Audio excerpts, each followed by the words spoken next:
Try that one. All right. Welcome, guys. Everybody at home. Jamari said I did some mixing, or better yet, remixing. I did an LOI, Alchemy remix of a well-known affirmation. Every day in every way, I'm building more and more understanding. That's excellent. Yep. Yeah, I'm familiar with that too, that affirmation. Although I'm blanking out on what the original is now, but I recognize it. Hey, Dudley, how you doing? Okay, let's go. Whoops. All right, well, I had the wrong slide up, but I'll address it just to start. Here's one angle on, I'm talking about the law of implication in a sense today. I'm talking about building on what you know kind of specifically. I'm going to perhaps prove some things to you that are eye-opening, and I'm going to show you some pretty simple main truths that we can know, and then show you how all of us by default violate them constantly in a way that just day by day is very counterproductive. I don't just mean like bad in some abstract sense, but just very unhelpful for us, and that you can get so far by realizing, embracing, acknowledging the fact that there's a certain type of, we might call it a disjunction. There's not like a perfect, the word disjunction can mean a few different things, but our brain is not good at all at taking something that we supposedly know and using that to not have us do things that obviously contradict that don't matter, and I'll give examples too. But anyway, I was on the wrong slide, but I'll just say this now that it's on here. One angle of my path to becoming a multimillionaire, one way to understand it or represent it, is that, and for a while I fought against this, and it can still feel like something's wrong because we're so surrounded by the idea that there's something wrong when we have questions that we don't know the answers to, right? Like it agitates us often. Not every question agitates us, but a lot of questions, right, agitate us. Or a lot of situations that could be reframed as a question agitate us. We feel like we want them, it's a problem that we want solved, and we want it solved already, right? And then we're going to feel agitated until it's solved. And so if there's a situation where we're going to feel agitated unless it's solved, maybe it's an amount of money we want, maybe it's a setback, or what we perceive as a setback that happened, or someone's not doing something, or they are doing that we want, or they are doing something we don't want them to do. Whatever that might be, there's some situation, and we're feeling some sort of agitation or stress because we want a solution, right? Or we want the problem to go away or be solved, or the money to be made, or the relationship to be fixed or to be created, or whatever. Any situation like that, it must mean that there's potentially a question, right? How do I solve this problem? And then sub-questions, more detailed questions like about aspects of the situation. And then, so if we realize that every situation like that involves, it could basically be reframed into a question or one or more questions. And then if we can embrace the idea of having questions without feeling agitated, but instead having a sense that we know how to answer questions, including that the process for getting questions answered is we won't always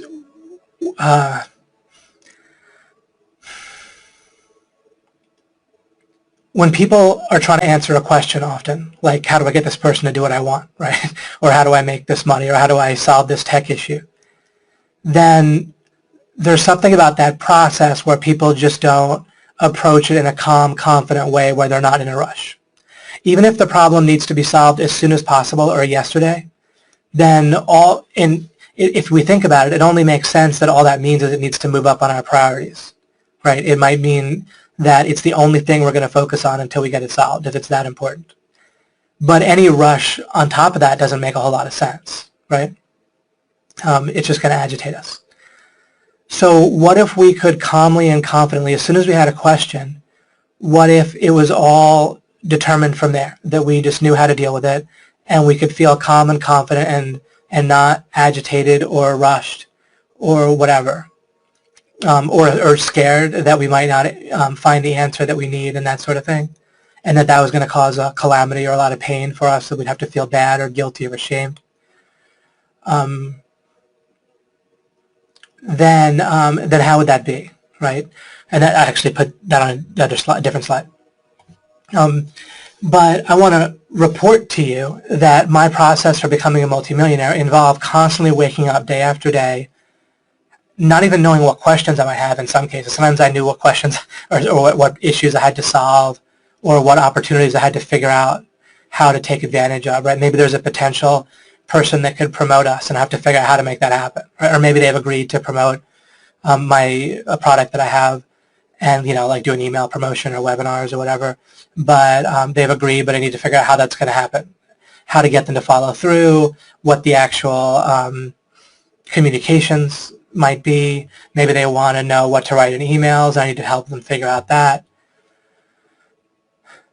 And then I don't know what might go on a product as I'm creating it, or I might have a general idea, but I might not know how to get that information out of somebody else or out of the world or whatever, right? So question after question, morning after morning, I wake up and I don't even sometimes know the questions, or I know kind of the general issue, but I don't know some of the sub-questions, and I don't know the answers. That between waking up and going to bed are a whole bunch of answers that need to get answered that I currently don't know the answer to, and that's day after day after day after day after day. And now it's nice to have a rhythm in life where maybe you can not even have that sometimes, where you can wake up and just have not much to do, or you know what you need to do that day, and that can be a bit of a relief realistically. But I just want to let you know that you're not necessarily doing it wrong, and likely you're doing it right. And so you're not worse off than me if that's what's going on for you, at least in your entrepreneurial life. But it can feel like something's very wrong, right? Like you're failing, right? In school, and we spend so many years in school, that the deep assumptions that we're using in school that aren't even stated, they're just underlying almost everything we do there. They're so deeply ingrained, right? Because it's just so many years in our formative years. And if you don't have the answer when you're in school, you're wrong, you're bad, you're not necessarily punished like overtly, but you're set back, right? You're given a grade that's going to stick with you, perhaps, and that's how you feel, at least at the time, even if it won't. You could be in 8th grade, but the idea of getting a bad grade, the idea isn't that it goes away, right? The idea is that you're going to carry that around with you, and it's going to hurt you for the rest of your life. Is kind of how it feels, right? And your whole rest of your life is going to be harder, or else you better make up for it somehow, or else, like by default, the entire rest of your life is going to be harder. Right? You can be in 5th grade, you can be in 8th grade, you could certainly be in 10th grade, right? And the communication, the assumption is for the rest of your life you're going to suffer unless you have the answers today. Think about that. Think how horribly oppressive and damaging and abusive that is. Think how that was pummeled into your mind day after day, week after week, month after month, year after year. You're going to suffer for the rest of your life if you don't have the answer now, right? No one would say it to you in that way, but isn't that necessarily what was true based on what was going on? Right? You better answer the test now, not tomorrow, not later, or you're going to have a grade, and the feeling isn't that grade goes away. The feeling is that grade leads to the classes you get into next year, and that's going to affect how you're categorized, how you're viewed, what college you get into, and it doesn't actually, but I totally believed, I was totally felt that the rest of my life is going to be much harder or much easier, right? Even who I was could marry would get determined by it, how easy it would be to make money, and like life was going to be harder if I didn't have the answer right now. And that was drummed into year after year after year. And I harp on this because if you don't face what the default, the current is, how things are wired up by default in your mind, then if you don't acknowledge default, if you don't have a sense of where the current is already going, or that the wind is blowing, what direction and how hard, you can't get to a different current, right? You're just going to be fighting upstream and not knowing what's going on. So that's likely with you, where if you feel any sense of agitation or like something's wrong, and you feel like this this real sense of wrongness and oppression from oppression, like feeling like kind of oppressed by the world if you don't have the answer to certain questions, right? Or at least in a certain time frame. We all can have some questions we don't feel like instantly horribly agitated and oppressed, but there's sort of like often a ticking clock where there's a certain amount of time, and if we don't answer a question within that amount of time, then we're going to feel it. And so it's like we might not feel it now, but there's a sense of a clock ticking and we know it's coming. But is that really true? Is that really the case? Because if I go, and I'm going a little bit of a different order than I sort of planned, but this works great. I don't really plan too hard, I make slides and kind of see how things flow. And let me ask you this, and this can be really pretty beautiful and pretty encouraging, or very, very encouraging. Let's really develop this for a moment. What if you knew, right? Let's try to start from scratch in our minds. Take a look at how life might be. Like have kind of a clean space for a moment about how life can be. And then let's paint it in from scratch. What if you knew you had a method for answering questions? In other words, what if once you had a question, you were confident that you had the right method that was going to pretty much maximize your efficiency? You couldn't really do much better than following that method. And then often the questions would be answered fairly quickly. Sometimes they wouldn't be. But what if you knew that your method was right? So that you wouldn't have to question that. You would never, no, so first of all, the idea of rushing the answer to a question then wouldn't make any sense, right? Because you were already doing the optimal method, right? So that, right, because we're imagining we have this method. And that whenever, like it's like if you had a machine and we're just going to stipulate, we're going to say, what if this machine for making hamburgers, I guess machines don't really make hamburgers, right? Widgets, whatever. What if our widget making machine was very optimal and efficient? And so we put the raw materials in there, and then it comes out with a widget, and we could relax and let the machine do its work. So if you had a sense that you had the right way to answer questions, or metaphorically, if you were like Sherlock Holmes with a mystery, when any kind of question came about, right? Again, including day-to-day questions like, how do I get this person to stop doing this? How do I get them to do what I want? Or you might realize that those questions might only be a potential type of question. Maybe you reframe and say, wait a second, if I'm asking that, let me check and see what my actual target is, and see if I'm artificially restricting myself by deciding someone else has to do something. But whatever it might be, if you both had, I'm saying something a little different for a second. If you both had the right questions and a great way to answer those questions, and then if your overall target was to become a multimillionaire, right? Let's say specifically $2 million. Then if you had the right questions and you had the right method for answering them, then wouldn't you get to that $2 million? Unless it was just absolutely impossible for you, which, given that you are listening to me, right? You have an iPhone or a computer, you're fed, right? You're not starving to death currently. It's probably realistic for you, right? Right, if you just had the right questions and then if you had a method by which to answer them. And not only would it be realistic, but how about would it be pretty enjoyable? Not like you'd be doing your exact number one passion the whole time, right? The whole point of making $2 million might be so that you could stop having to take money into account in deciding what was important, right? And when you don't have to take money into account, deciding what's important, presumably that just reduces the whole kind of balancing act, right, or parameter that you have to take into account. And then you can do things that you might even more enjoy and or might help people even more directly, perhaps. For some people, that might involve making a ton of money. For some people, it might not. But if it doesn't have to be there, then that could make it easier. A little bit like if your legs were paralyzed, then if you could get them recuperated where they weren't paralyzed, then you would just have more options open. And if you had to figure out how to make money while your legs were paralyzed, then obviously it'd be more restricted than without that, right? So similarly with money.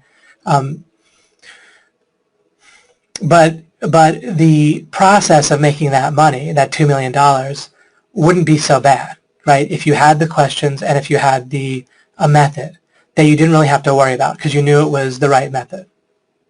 And I can just step back and tell you that the right method for answering questions is counterintuitive until it makes sense. But by default, it's counterintuitive. By default, people want to leap to answers quickly. As soon as something, they want enough information so that an answer seems to fit with what already seems right, given their model of the world. And as soon as it seems to fit, then people want to stop. They want to close their eyes, cover their ears, and feel like they understand and be done with it. And if you ever read a Sherlock Holmes book or something like that, then you can see the policeman doing this. It's just they do want some information, but they want enough information until things just fall into place and fit like the first theory that they have. And as long as that's the case, they don't want to hear anymore. And once they have a theory, they're biased, and they just want to fit things into that view. That's the wrong method for answering questions, but it is the default method that people consistently use. And so people get stuck. All of the advice about perseverance and what's the other main thing? What are you supposed to do to become successful? You're supposed to keep going and believe, right? You need to believe that you can and keep going. Maybe I'm forgetting it, but I think that's pretty much what it comes down to, right? By default, you can do that, but you can get stuck. That overlooks that the feeling like you need to feel like you're making progress, or you need to seem like you're going in the right direction. It has that 120 degrees in front of you problem. That the typical method for success works as long as the solution is within where you're looking forward. But if you have to look backward or have to question something foundational or about yourself in a way that you don't want to, or the conceptual box that you're in. Another way to put it, when I talked about local peak theory, is if people are climbing a mountain or on a mountain range, and they're trying to get higher, and you can go to the replay where I expound on this. But what's going to happen by default with belief and perseverance, then what you're going to do is instead of being stuck right where you are, you're going to climb to the top of the local peak that you're on, the mountain that you start on. But then you're going to get stuck. And if the mountain you started on is like Mark Zuckerberg and you can be a multi-billionaire, then with perseverance and belief you can get to the top of that. And you can be the owner of Facebook and still be stuck in every other way. That where you're stuck. If the mountain that you're climbing, your personal relationships are just fine, or if your political views are all screwed up, then you'll just confirm them and climb to the top of that and get stuck and be done with it. And that's where people are, is whatever mountain they start on, they'll either sit around, or people that teach about success will say, look, what I did was I kept believing and I kept climbing, I didn't give up, and that's why I'm at the top of my peak. But then you're stuck at the top of that local peak. And that's why many people hear that advice and they get stuck at the top of their own local peak. In some cases, that's high enough that they seem to have a bunch of success. In other cases, it's not that high, and then you're stuck somewhere else. The correct method for answering questions is to build on what you know properly. And I'm going to show you some eye-opening things about that. And I already have over the course of Alchemy, but I'm specifically in these last two webinars. I'm going to really focus on that. But I first want this vision. This vision is going to be massive for you. So going back to kind of my original thread here on this slide, what if you had a method for answering questions? Now that I've expanded on that, you can probably feel that more. Not just a method of perseverance and believing in yourself, which is, again, just going to get you stuck on the top of whatever peak you started on, whatever mountain, little or big mountain you started on. But still, you're going to be stuck once you get to the top of that local peak. And a lot of people are stuck on places that are particularly unpleasant, but they're still stuck. But what if you didn't need that? Because if you can ask a question no matter how big and get the answer, then that also means you're not going to get stuck. But the method for answering questions that's going to be correct is going to have to be something where it's not based on just always seeing that we're making progress. It's going to have to be based on a different type of sight, a different type of understanding. Something where we're able to have the insight to go down into a valley and go to find another mountain peak if necessary. We have to build in some other way other than just making obvious progress upwards. Even if it seems really hard to climb up a mountain, what you're going to get from traditional success philosophy, and that the success philosophy, it's not wrong, it's just missing this piece. Okay, so I'm not being critical. Other success philosophies can help you greatly. There's all sorts of terrific advice and training out there. But I'm giving you another piece here. Let's suppose you're climbing a mountain and it's not that easy. It's actually, let's suppose it's very difficult. And then when you think of okay, wait, but I need to believe and I need to persevere.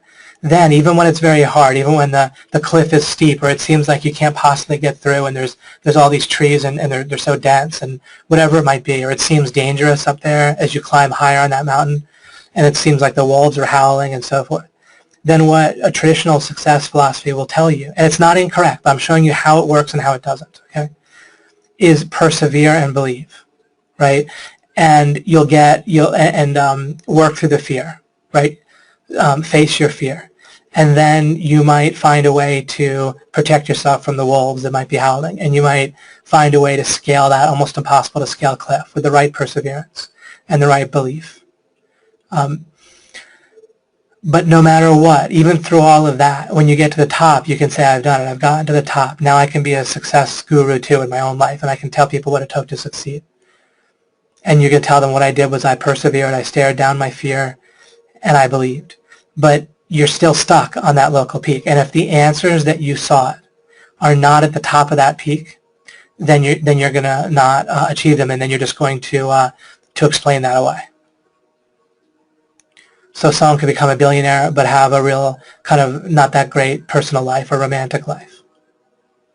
And they'll just kind of decide that, well, by their standard is how much money you make. And they're going to say, well, I'm so successful because of that.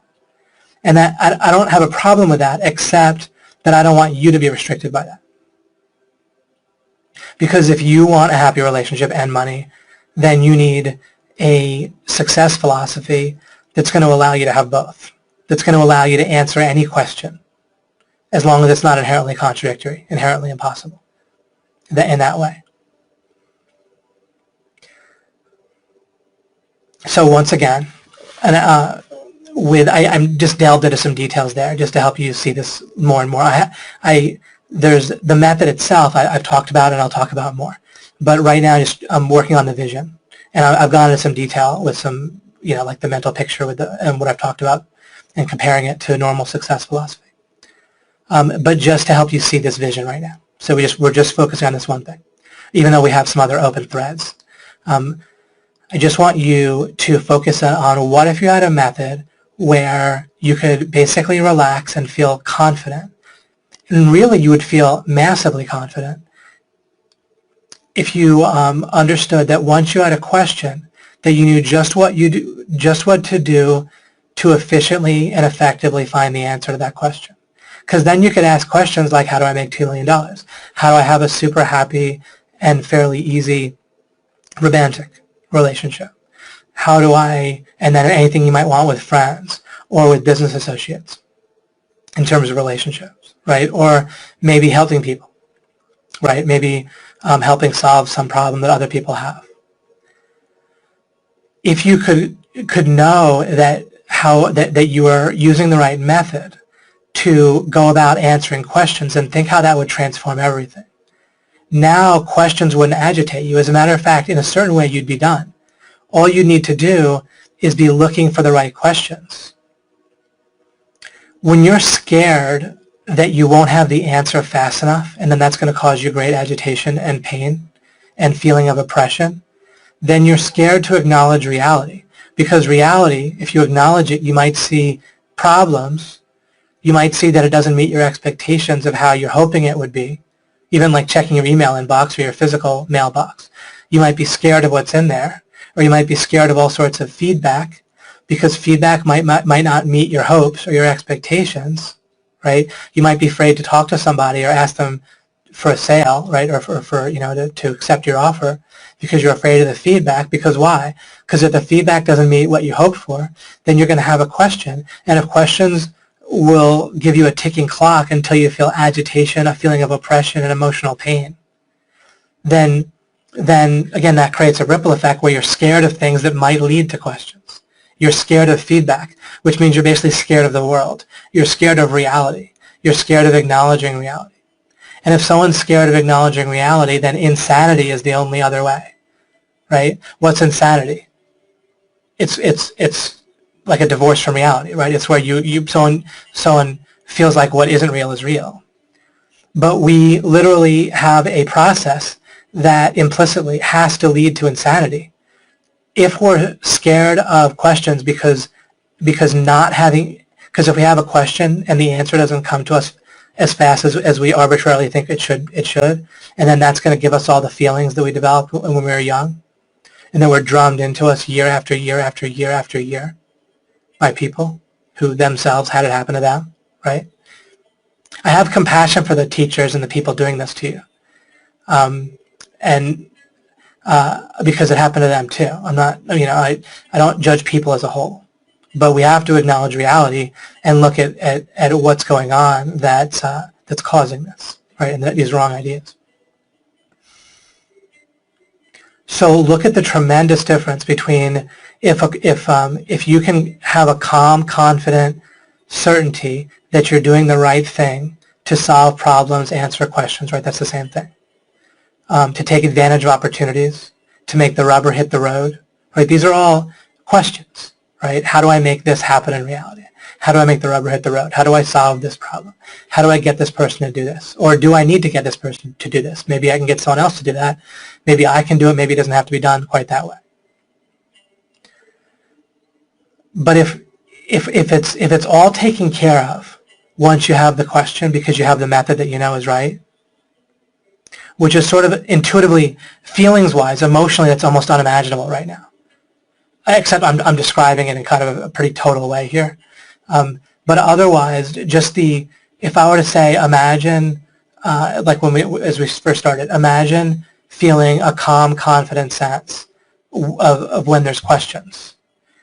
Someone could nod their head and say, oh yeah, I can feel that, but they really wouldn't, because someone would go about their day and they would get agitated within the next hour, right, generally, or at least within the next day or two. People just get agitated so much, especially, or they protect themselves from agitation by making sure that they don't look at the world in a way where they might have questions, right? So either people defend against it by keeping themselves in a tight box conceptually, and from feedback and from setting standards for themselves, or, right, like certainly if you want to make $2 million, or if you want to help people with a significant problem in the world or whatever it might be, then that's going to lead to questions, right? And then again, when people have questions, realistically, they get agitated by them pretty reliably. Not every time, not immediately, but reliably. But so try to imagine life different, where literally not 99%, not half, but all questions you could respond with a feeling of calm confidence and certainty of how to build to where the answer will fill itself in most efficiently. And maybe the answer will take 20 or 30 years to fill itself in. Maybe it won't fill itself in during your lifetime, but if you know that you're doing the method that will maximize it, then that's all you can do. And you're going to be fine in life, because all the stuff that you need in life, and much, much, much more, plenty of abundance past that, is going to fill itself in just fine. So again, something like $2 million, pretty much anyone can make with a process, if they had a process like this. I'm not even saying that you need to do that at all. I'm just saying that it's generally going to, something like that's going to be realistic. Especially given that you're listening to this in the first place, and all the resources that means that you must have. So can you start to see what life would be like if everything was fine once you just had the question in the first place, and then like discovering questions was just either fine or a joy or no problem. It's not like if there's a major setback in my email inbox, I'm going to feel joy about the setback, right? I'm not saying that. But if there's supposedly a setback, first of all, if I set my goals up in the first place where it isn't really a question of a setback or not, once you understand the process for answering questions, right, there aren't really setbacks because it's not based on trying to figure out what the exact path that's directly going to lead to the answer is ahead of time. So if I don't already predetermine what path the world's going to take to hit an objective, then how do I have a setback anyway? Right? It can creep in here and there if I screw up. But then you can quickly reframe and say, okay, well, I didn't know that what was I doing thinking that I already knew the path to a particular objective, right? And then, because I had to think that I knew something I didn't. I had to be focused on something I don't know, right? The law of implication says focus on what you do know and keep building from there. The minute you feel like you have a setback, it's proof that you must have been violating the law of implication because you must have been focused on something you don't know because you obviously didn't know the path to your objective that you had a supposed setback on. Because the path, obviously you were wrong, right, if there was a setback. So you were focused on something you didn't know. You were trying to come up with a path to get to your goal and expect it.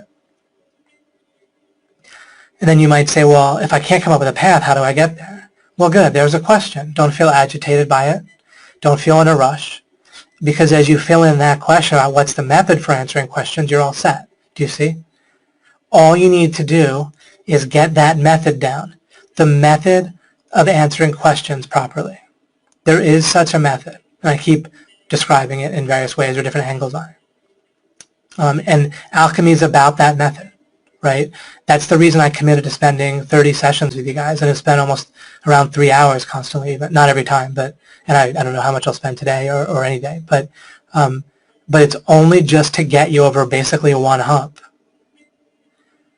And do you see what life can be like? If you just have a method for answering questions that's correct, and then you feel calm and confident about that, and then everything in life, I said early on, you can deal with everything in life with either curiosity or appreciation, right? If something matches what feels good for you, music that you hear that you like, or you eat a food you like, or someone does something that you like, or you accomplish an objective that feels good for you, then appreciate it.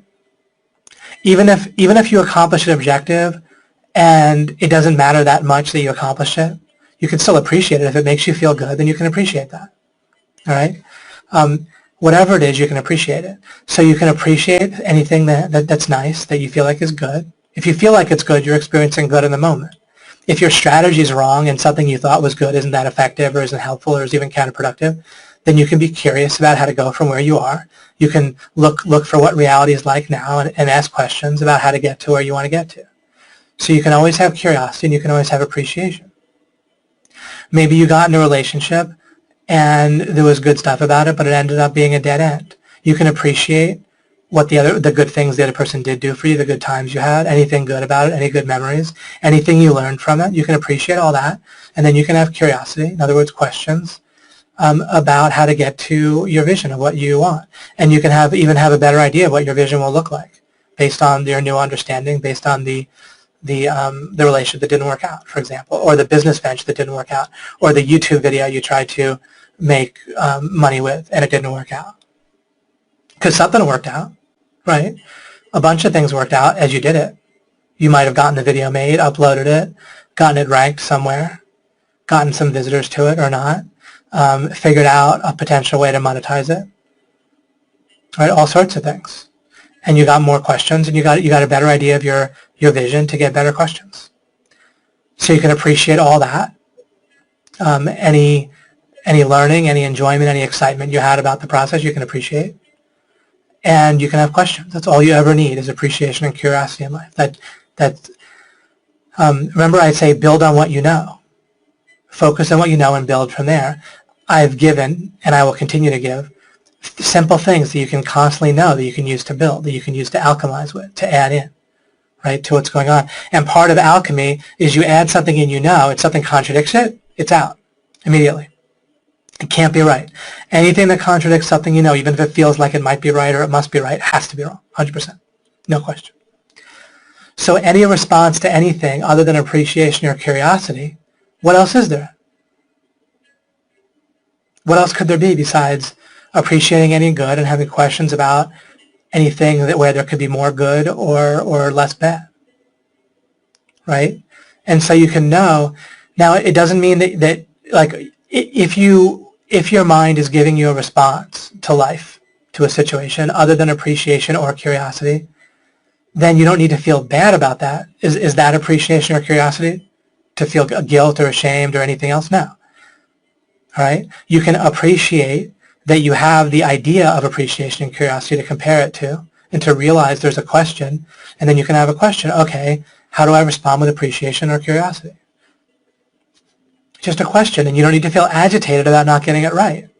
If you keep feeling and responding to life and feedback in a way that is not only appreciation or curiosity, then you don't need to feel agitated. That's just a question like any other. There's no ticking clock on when you're going to get a bad grade and you're going to be hurt forever, so have to relatively suffer forever because of that bad grade, because of the ripple effect, right, of it. That's not going on. If you don't know how to only experience appreciation or curiosity, then that's just a question, and you just build on what you know, and more things will fill itself in, more understanding that may or may not help, and then eventually the question will fill itself in. And that's it. That's the same way that you answer any question. But by starting at your questions at the foundation, then you get that filled in, and then once you have these foundational questions answered, and once you have an understanding of the method for answering questions, then how beautiful is that, right? Once you can embrace questions, and once you know you've won the battle, basically, once you have a question, then it becomes so much easier to face feedback and face reality.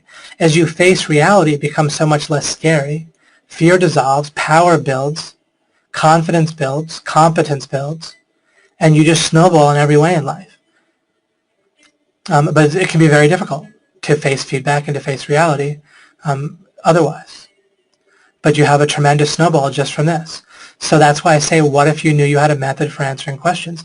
Everything in life would fall into place, and you could ask better and better questions, right? You would answer the current questions on your table, or declutter them, just say, oh, I don't even need to worry about this, and you ask bigger and better questions.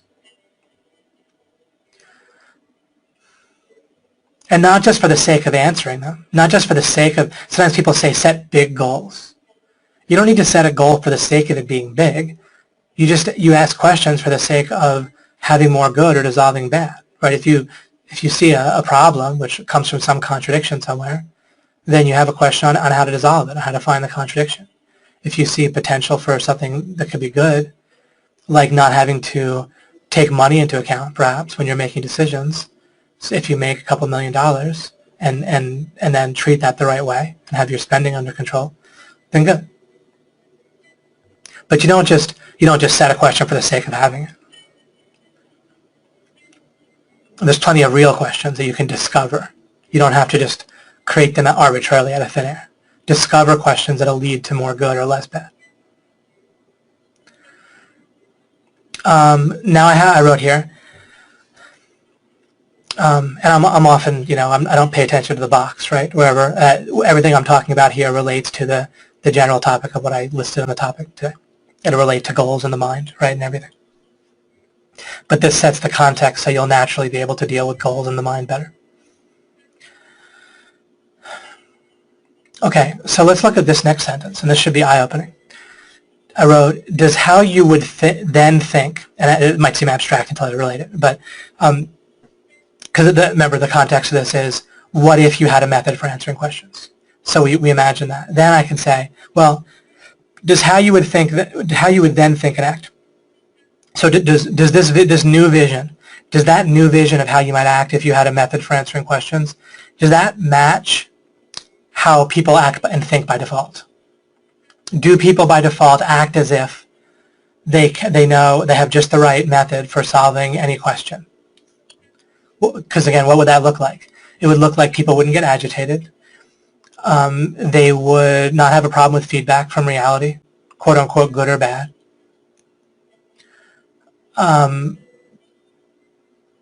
people would ask better questions, bigger questions, right? Anyone that wanted money still would probably already have it, right? And so forth, because they would have a long time ago asked, well, how do I make the money I need? And they would have found the answer to that question reasonably efficiently.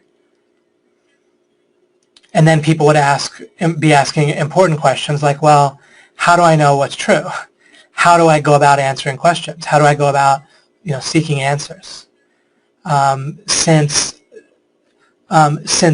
sometimes things seem very true and so correct, and I don't even feel conflicted about certain truths, but they're still wrong, then what do I do about that? How do I differentiate between things that seem so very true and correct but really have a method for figuring out whether they actually are, that's different from just feeling sure and feeling unconflicted? So people would be asking questions like that, and they're not. So people aren't acting anything like as if questions can be answered with a process that you can be confident in and relax and be calm. Right? So people act quite the opposite. People act as if questions are like these terrible ticking time bombs on pain and oppression. They're afraid to even look places in life that might lead to questions. So they're just afraid of feedback, afraid to look at their own minds and the ideas in their mind for fear they might find out they were wrong about something, for fear that when they were 1 year old, their method for figuring out what was true and what wasn't might not have been perfect. And if it was perfect, wouldn't other people's method when they were 1 be perfect? And wouldn't then people have all the right answers to things and act on true and good ideas consistently? So are we the only one that at 1 year old had the perfect method for determining what was true, and then we never have to go back and figure it out? Just crazy. It's insane, right? So people act insane. People act as if when they were 1, they had an infallible method for figuring out what was true. And all people do when they're older is they might look at other ideas or other thoughts or philosophies or whatever, but those ideas just need to fit. They need to feel right. Well, how do they fit? What do they fit into? What do they feel right into? The fundamental model of the world that was based on the method of knowing, that all happened when you were 1, 2, 3, 4 years old, right? So people don't re-examine that. So it must be perfect based on how people think and act. Can you imagine? And yet people look at others and certainly think that others are imperfect. So that must be the case that people are acting on the idea that they're unique, that uniquely you were perfect, perfectly wise when you were like 1, 2, 3, and 4, and you're the only one. How insane is that, right? But if we're not re-examining our foundation, and in a world where no one else is doing it, that takes a lot of focus, or where nearly nobody else is doing it, that takes a tremendous amount of focus. So you would know if you did it. Right, I've been working on it for decades. So what does this tell us? What does it tell us that people are acting as if questions are potentially a real source of pain? Not always all the time, but plenty, right? Some questions are okay. Questions that can be answered within like our box, within our field of vision, or looking a little bit outside the box, but not too much. Especially if other people are kind of with us looking outside the box together, holding our hand. But otherwise, people are very scared of questions or agitated by them or whatever. And this tells us that we can expect the world to be insane, including ourselves. And can we face that? If we can answer questions, we can. Otherwise, we can't. We block that off. We say, well, that's off the table. I need any answer that you give me, David, any training you give me, it has to reinforce that I'm already intelligent or at least reasonably sane. You can't, the answer has to be within that. If the answer goes outside of the box that I'm pretty sane already and I'm pretty intelligent and been a good person already, then, David, the answer can't be there. I won't accept that. Anything that's going to make me successful and happy that anyone's going to tell me, David, including you, I'll only accept as long as I'm already intelligent and sane currently. So that's the only place I'm willing to look. Well, the answer isn't there, unfortunately, right? Reality isn't there. People act insane. People deny basic reality. To act as if you uniquely were the wisest person on earth by far and away when you were between the ages of like 1, 2, 3, 4, 5, that's so divorced from reality, right? That's an insane thing. If someone were to actually assert that just directly without the reasoning I've given you, where people act out it implicitly, everyone does. But if you were to just directly assert it, then people would consider you insane. Literally, if you asserted it strong and hard enough, they might lock you up, right? I mean, if I really was trying to tell you that I was actually the wisest person on earth by far when I was 1 year old, you would think I was crazy, and that would be reasonable for you to think I was crazy, because I sure as hell wasn't, right? But people act as if it's true because they don't re-examine the foundation that was built for their thinking during that time, despite the fact that everybody else displays the symptoms of having a horrific foundation. Especially if we look closely, because now let's look at this list.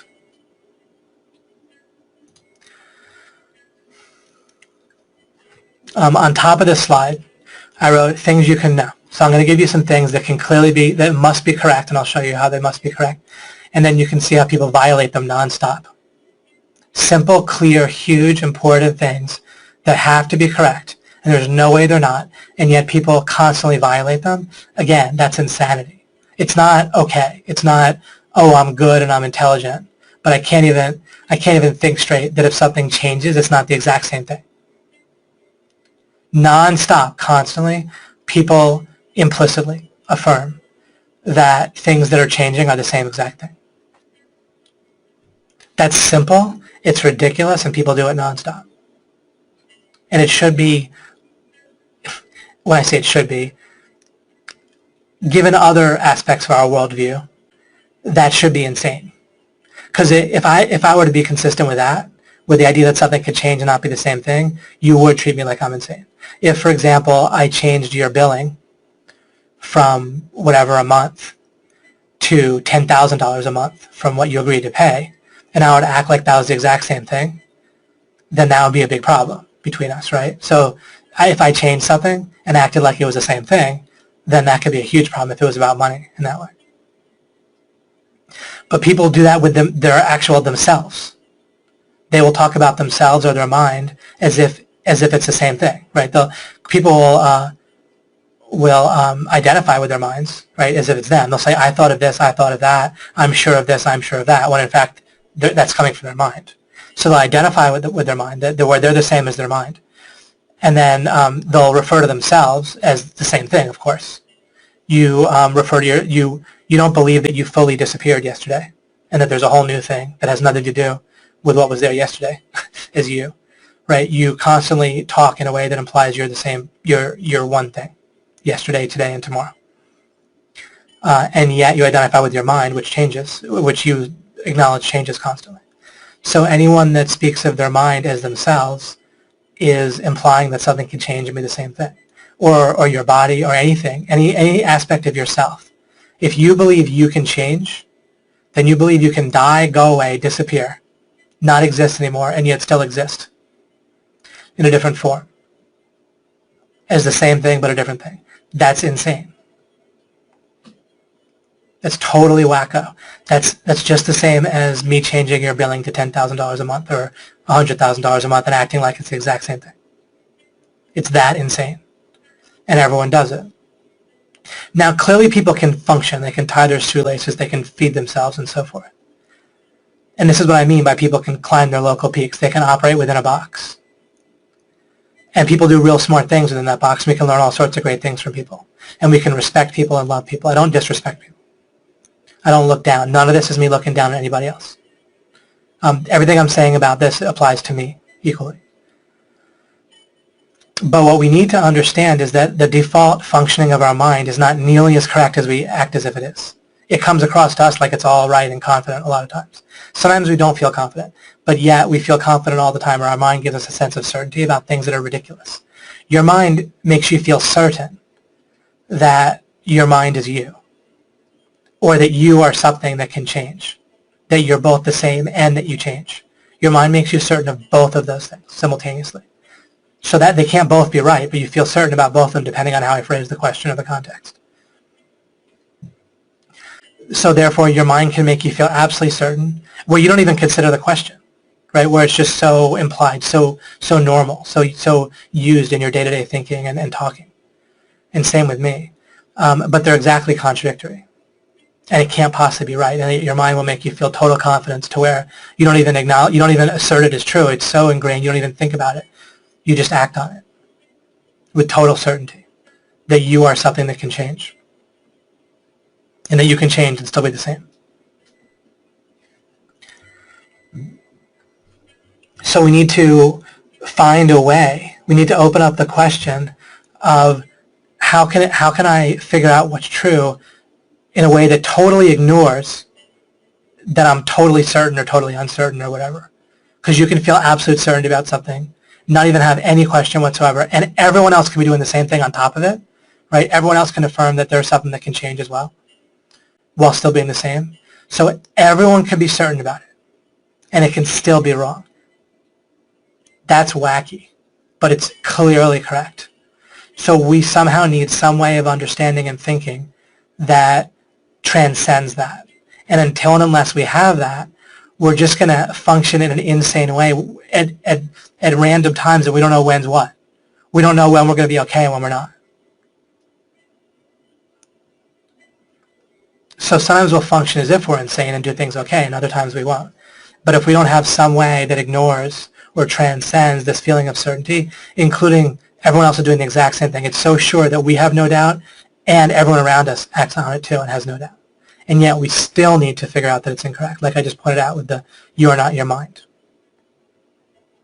We need a way. But I'm giving you the way. I'm showing it to you because I showed you already just now and throughout alchemy how to see that you're not your mind.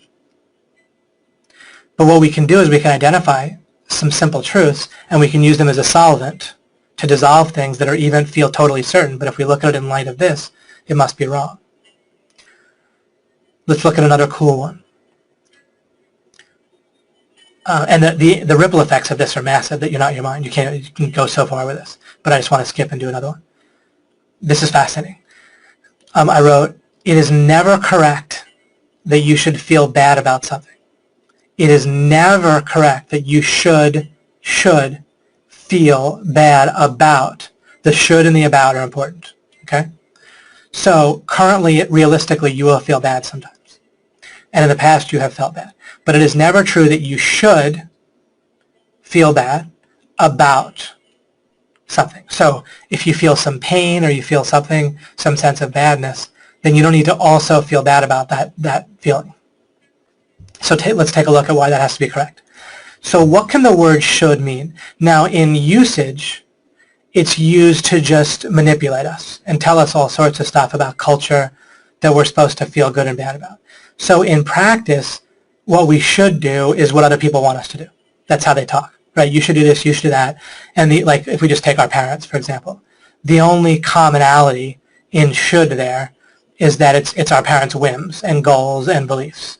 So we should believe what our parents believe and do what they say we should do relative to them, right? If to the extent that we're just operating with them when we're little, then should is just relative to what other people want us to do.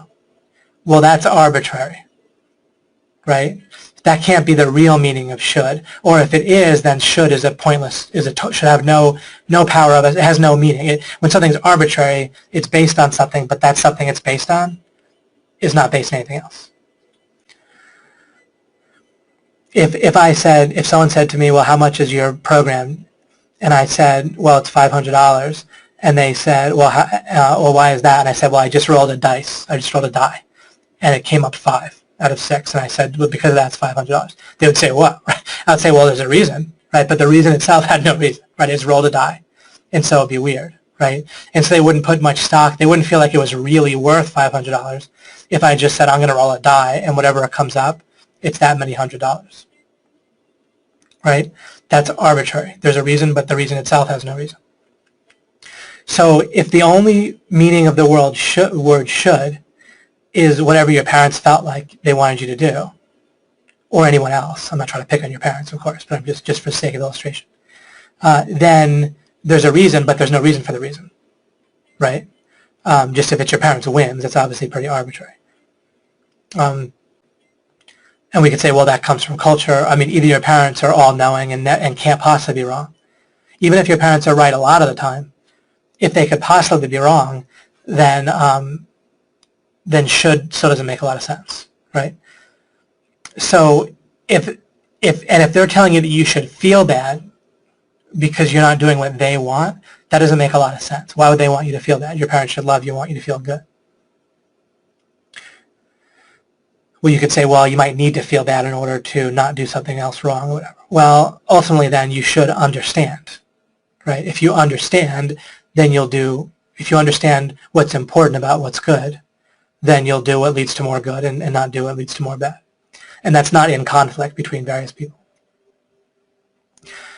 So the idea that you should feel bad can't just be something arbitrary, like that you're complying with other people's wishes, right? That's fairly obvious anyway. So then what other reason should you feel bad about something? If you did something in the past, well, you can't change it, right? And if you feel bad, if looking at something in the past and realizing you did something where you should have a question, where it was based on a contradiction, where you did something that's suboptimal. Now, if you did something just because you didn't know any better, and if you had more answers, then you would have acted even more optimally, well, then there's, what's wrong with that? The idea that you should have been omniscient yesterday and known every possible answer to everything, that's clearly ridiculous, right? So anything where you should have known every possible answer already, either now or yesterday, that's crazy. Were you going to feel bad about that? If you're going to feel bad about that, just start feeling bad now and never stop, right? You should never feel good, right? If you should feel bad based on not knowing every answer, then that means you should feel bad now and always. But that contradicts reality because you should, the actual meaning of should is what leads to actual goodness, conscious experience of goodness, net for you and other people, right? What should happen is more and more good, as much good as possible, and not bad, right? There's never a time when bad should be the case. That literally contradicts the idea of bad. The whole point of bad is it should not be. And so we don't need to double bad by feeling bad about bad stuff. If there was bad that got acted on, a bad idea, which led to bad feelings or someone else feeling bad or ourselves feeling bad, there's no reason to also feel bad about that. As a matter of fact, if we do, then that will prevent us from looking and asking questions, right?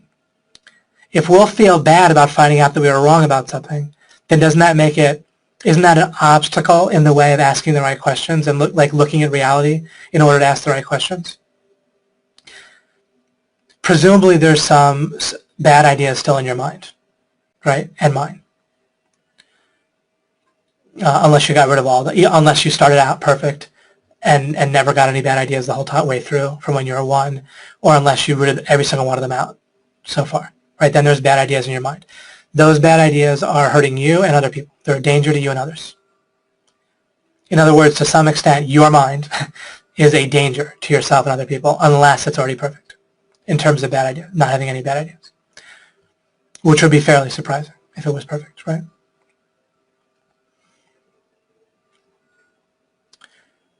So do you want to feel bad about discovering these wrong ideas and rooting them out so you can fix them? Or do you want to feel neutral or good about them, which is going to be more productive and helpful?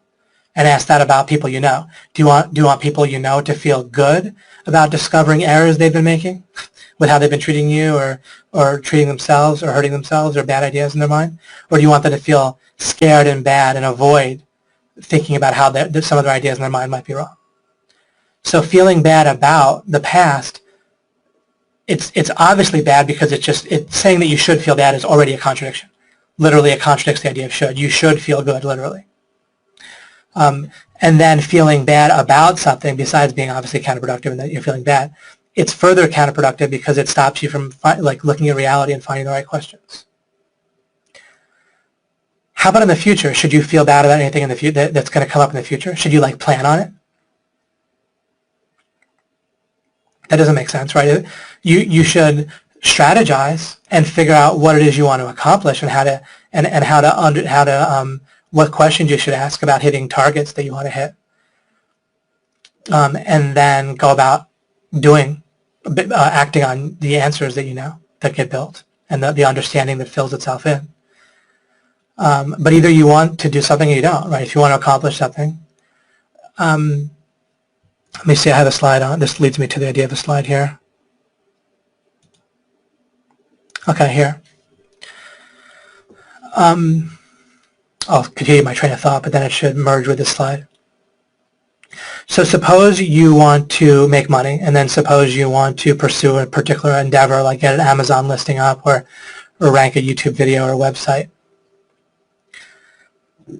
and then connect that to dots of monetizing somehow with an affiliate offer or maybe providing proof that helps you do consulting.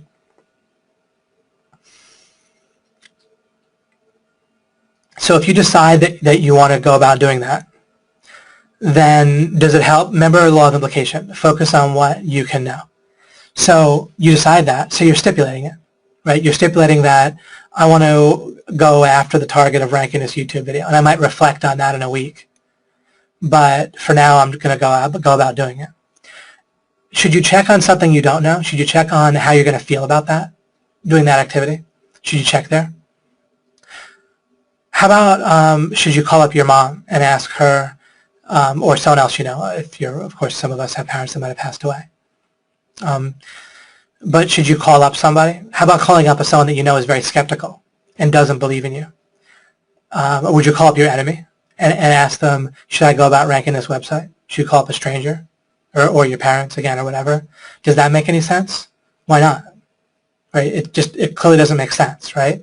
Why would you call them up and ask them once you decide that you're going to go about doing it? Now you stipulate that you want to hit that objective. Now it's inherently, it's inherently true that you want to hit that objective based on your stipulation. Stipulating is different than assuming, because when you stipulate, you know you stipulated it. You're not assuming that it's correct to rank the website. You're saying I'm explicitly acting as if it's better based on my best understanding at the time. And then I can always change that stipulation. But unless you change that stipulation, then you know you should rank the website. Again, you're not stipulating that it's true. You're stipulating, and therefore it's true within the stipulation. And what I'm saying is simple. You don't have to overcomplicate it, right? You live your life this way. It's a great, you just need to recognize it. Once you decide you're going to go after a task, then it doesn't make any sense to at the same time be waffling about it. If you're going to waffle, do it during your strategizing planning period. But then you can't move forward at all unless you stipulate sometimes. Unless you say, like, I can't know for certain that going to Starbucks and drinking some coffee and working on my next alchemy is going to be the best possible use of my time. But at some point I decide that's what I'm going to do, and I just do it. Right? I stipulate that's what I'm going to do. So once you stipulate, you wouldn't call up some random person and ask them whether you should do it. Or you wouldn't call them up and say, can you tell me how I want you to decide how I'm going to feel about this. Would you call up your enemy and say that? No, right? Now, how about your mind? Does your mind sometimes, maybe a lot, make you feel not very excited about doing things that you've decided to do? So if you had a friend or a frenemy, or an enemy or an acquaintance or whoever, or you might know someone where, not about how you'll feel, but about whether you should go after like an objective that's like you're stretching or it's entrepreneurial, and you know that they're just going to deflate your balloon, right?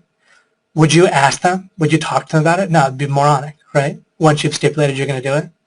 Once you stipulate you're going to do a task, then the only thing to do is to anything that strategically helps you achieve it, right? And that obviously would be counterproductive or sideways or at least a waste of your time.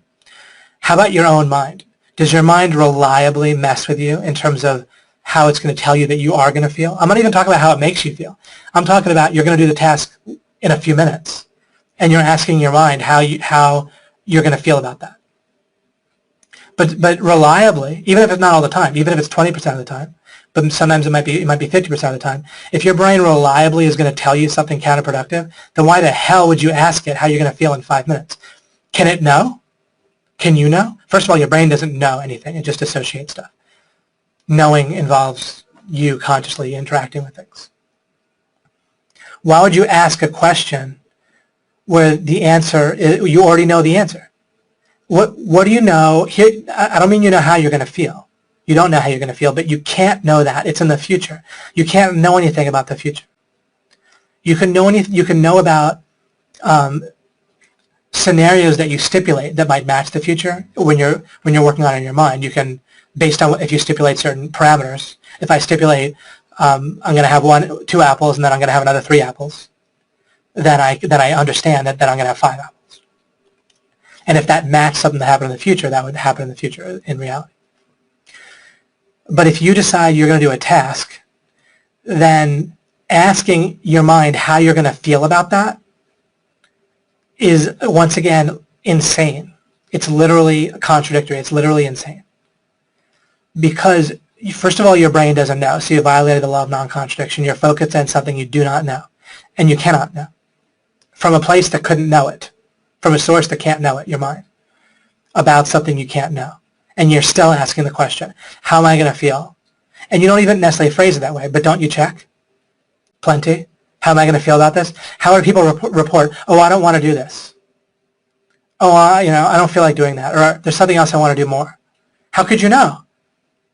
You must be asking a question that's insane and counterproductive in the first place to even get an answer like that. Why on earth would you ever, ever, ever ask how you're going to feel about something in the future? Why wouldn't you just figure out what targets you want to hit and figure out what strategy you're going to go, or build on what you know and let the strategy fill itself in, and that's that. And then you just dictate, you envision, you can use the results formula of enjoying what you're going to do reasonably if you want. But you already know that you want to enjoy it, so that in and of itself is an aligned objective with whatever task. You don't ask permission from your mind or whether. It's totally ridiculous. It's like, again, it's like calling up your mom or a known skeptic in your life, and I'm not equating those two.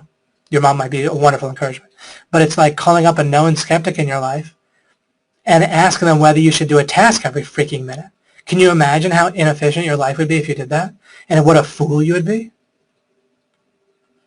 Your mind isn't you, and your mind isn't even a person. It's just a freaking mechanism. It's like a computer or something. Imagine like typing into a computer that gets things wrong constantly, right? Doesn't your mind constantly get stuff wrong about whether you're going to enjoy something? Aren't there plenty of times you think you won't enjoy doing something and then you go do it and then you enjoy it just fine and you're glad you did it? Or vice versa, you thought something was going to make you super happy and it didn't? So your mind's horrific at deciding how you're going to do in the future, and yet you still ask it nonstop. Or you don't really ask it, but it volunteers the information, and then you act like it's helping you. You act like that's useful information that you should listen to, rather than the babblings of an insane source. Why the heck would if you had a person in your office piping up nonsense, counterproductive nonsense to you?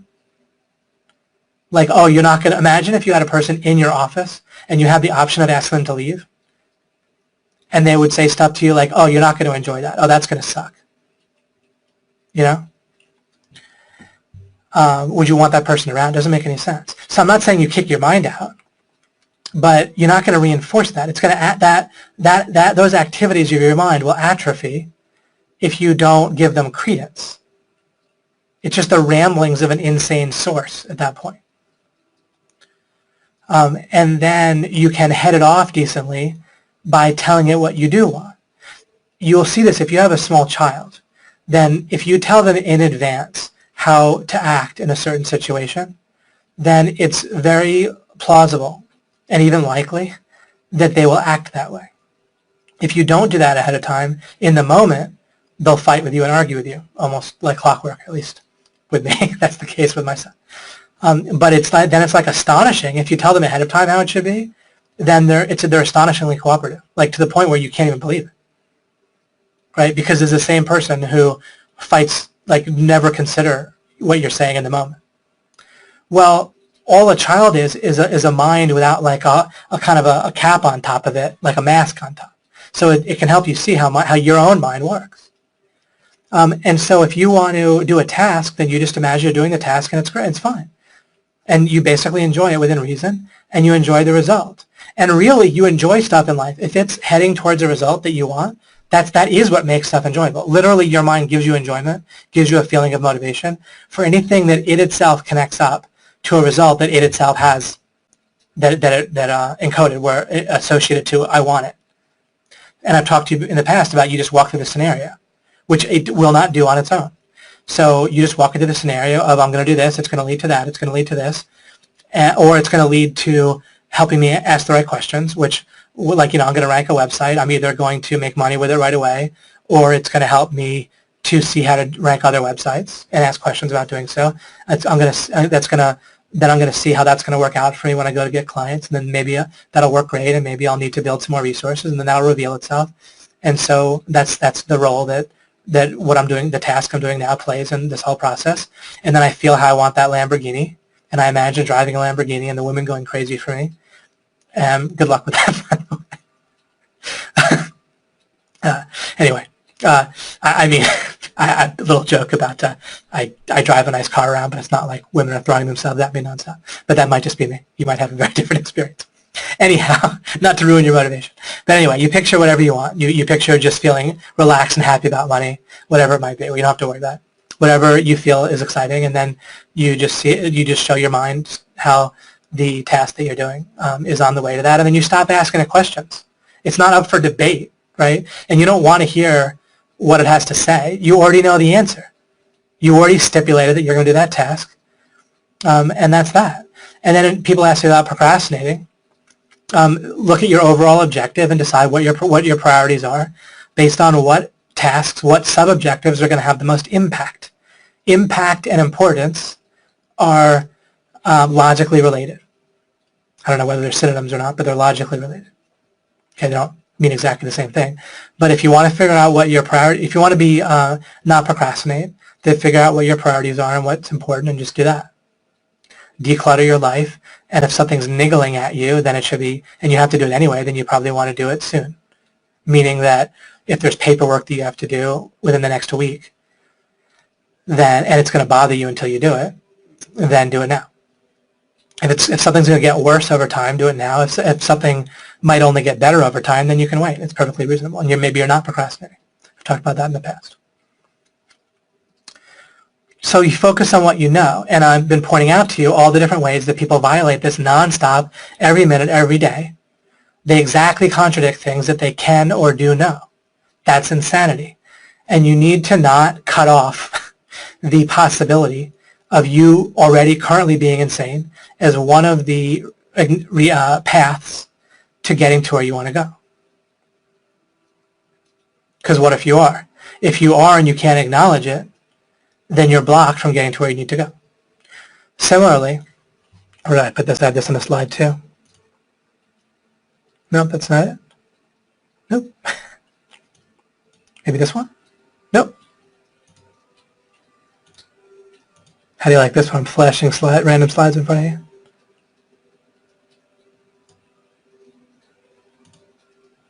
Things you can know. This was my second slide.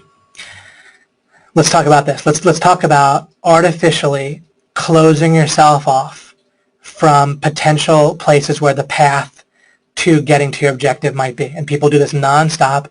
It is absolutely ridiculous, and it is outside of the usual success advice of perseverance and belief.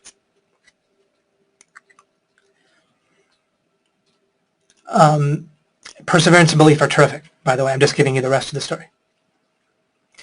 So I wrote, let's start this way. Suppose you want to accomplish something, such as having a certain relationship, a certain type of relationship, right?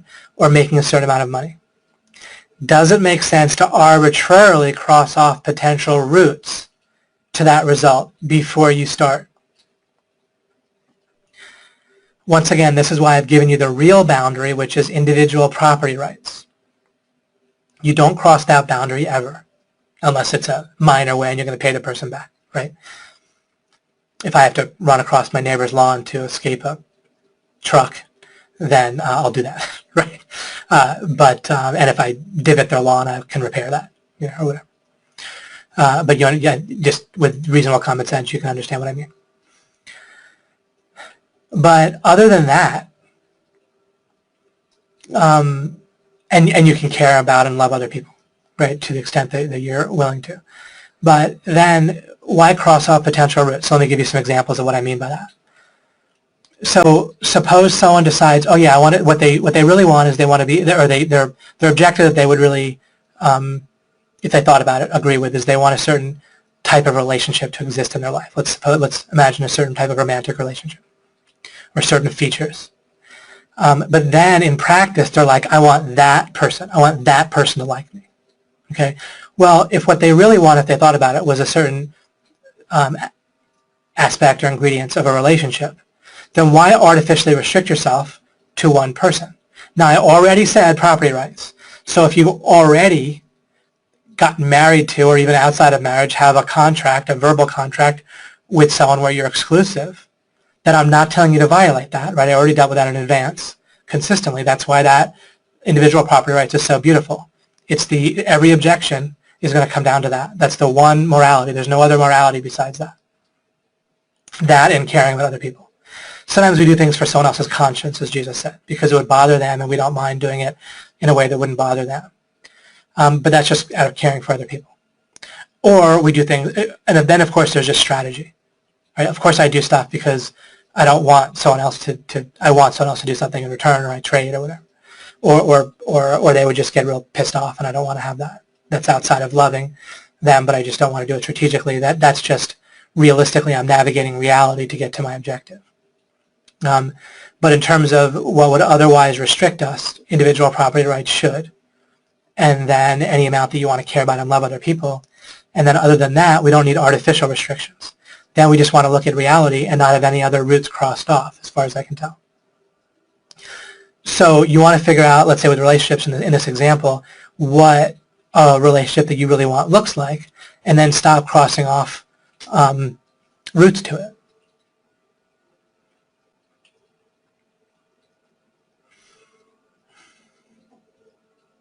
Maybe the person is outside of an age range that you assume. But even just more simply, people just often get fixated on one person that they don't have like a contract with, right? Where it's not an individual property rights issue, and they're doing that, then they're just artificially restricting themselves. Or I referred to this before. Sometimes we'll just think how if someone could just do this and it would be so easy for them, then I could have my result. And so people will get fixated on getting the other person to do what they want, right? Or to stop doing something. But maybe that isn't the best route. Maybe it is, but maybe it isn't the best route. Don't artificially restrict yourself to that. Think about other ways to get to your objective. Ask questions and fill in what you know. And getting someone else to do something is really never going to be within what you know, right? The fact that if they did it, it would be a good building block or break a bottleneck to your objective, that you could know. But then you don't know whether you can get them to do it. So you might reasonably fill in, you have a question of how do I get the person to do it, but you can also maintain questions about what are other ways you can get to your objective. I go on here. Or that like a person has to change in a certain way to get to your objective, right? This is easiest to see in a relationship that you're currently in. You need to never be in a relationship with someone and simultaneously not be accepting them for the cluster of traits that they are. You either get out of the relationship or you accept them for the way that they are. Now you can have a question. When you understand how to go about questions in the right way, you can have a question about how can this person change. But that's a question and it'll fill itself in as and if it does.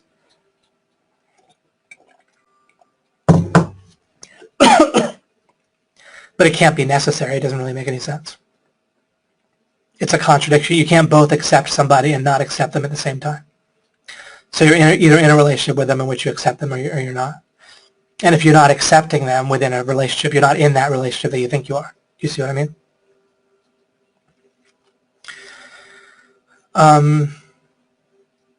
Another thing is about making clear progress.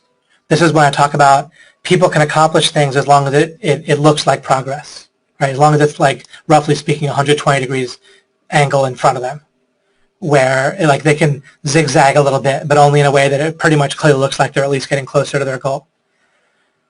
You need to be comfortable with maybe the route. An easy way to see this is that's also obvious, but if you're going to go from New York to Los Angeles, then you probably would drive to the airport first. And that airport might be in the opposite direction.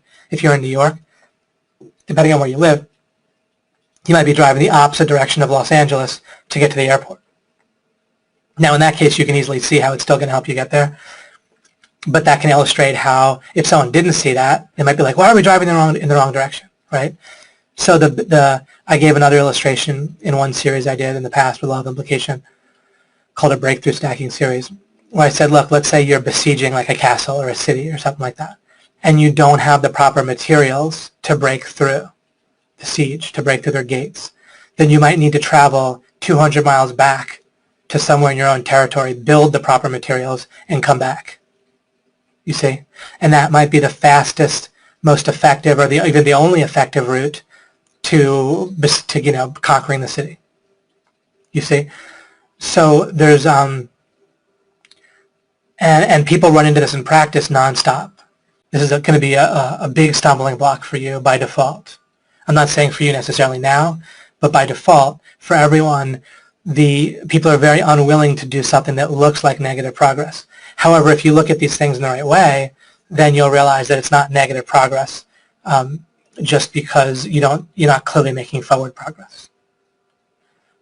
But you need to kind of get past like your intuition or what your brain might be making you feel and look at the situation, the whole scenario clearly, and realize your brain won't be doing that by default. They're just going to be associating and pulling in templates and so forth. So the brain is going to make you feel like you want to push forward, but if you stop and look at it properly, you realize, wait a second, first I obviously need to do this, then this, then this, before I can go in a way that obviously looks forward.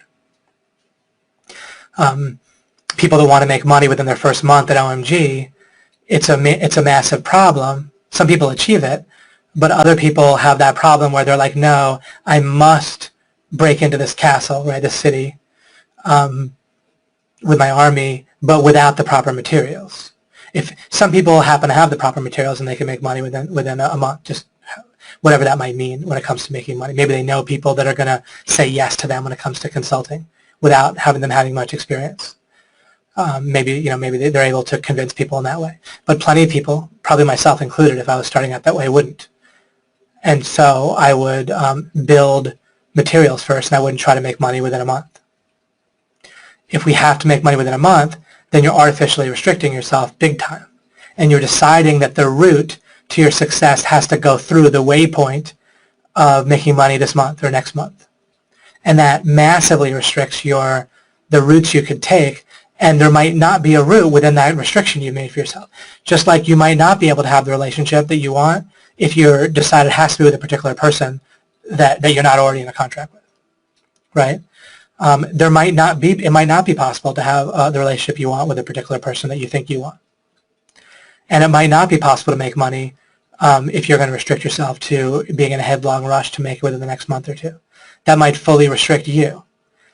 Everyone just has different circumstances and different contexts and different connections and luck and abilities and so forth.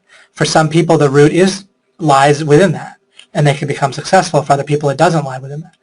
What I do is I constantly look to restrict myself the least.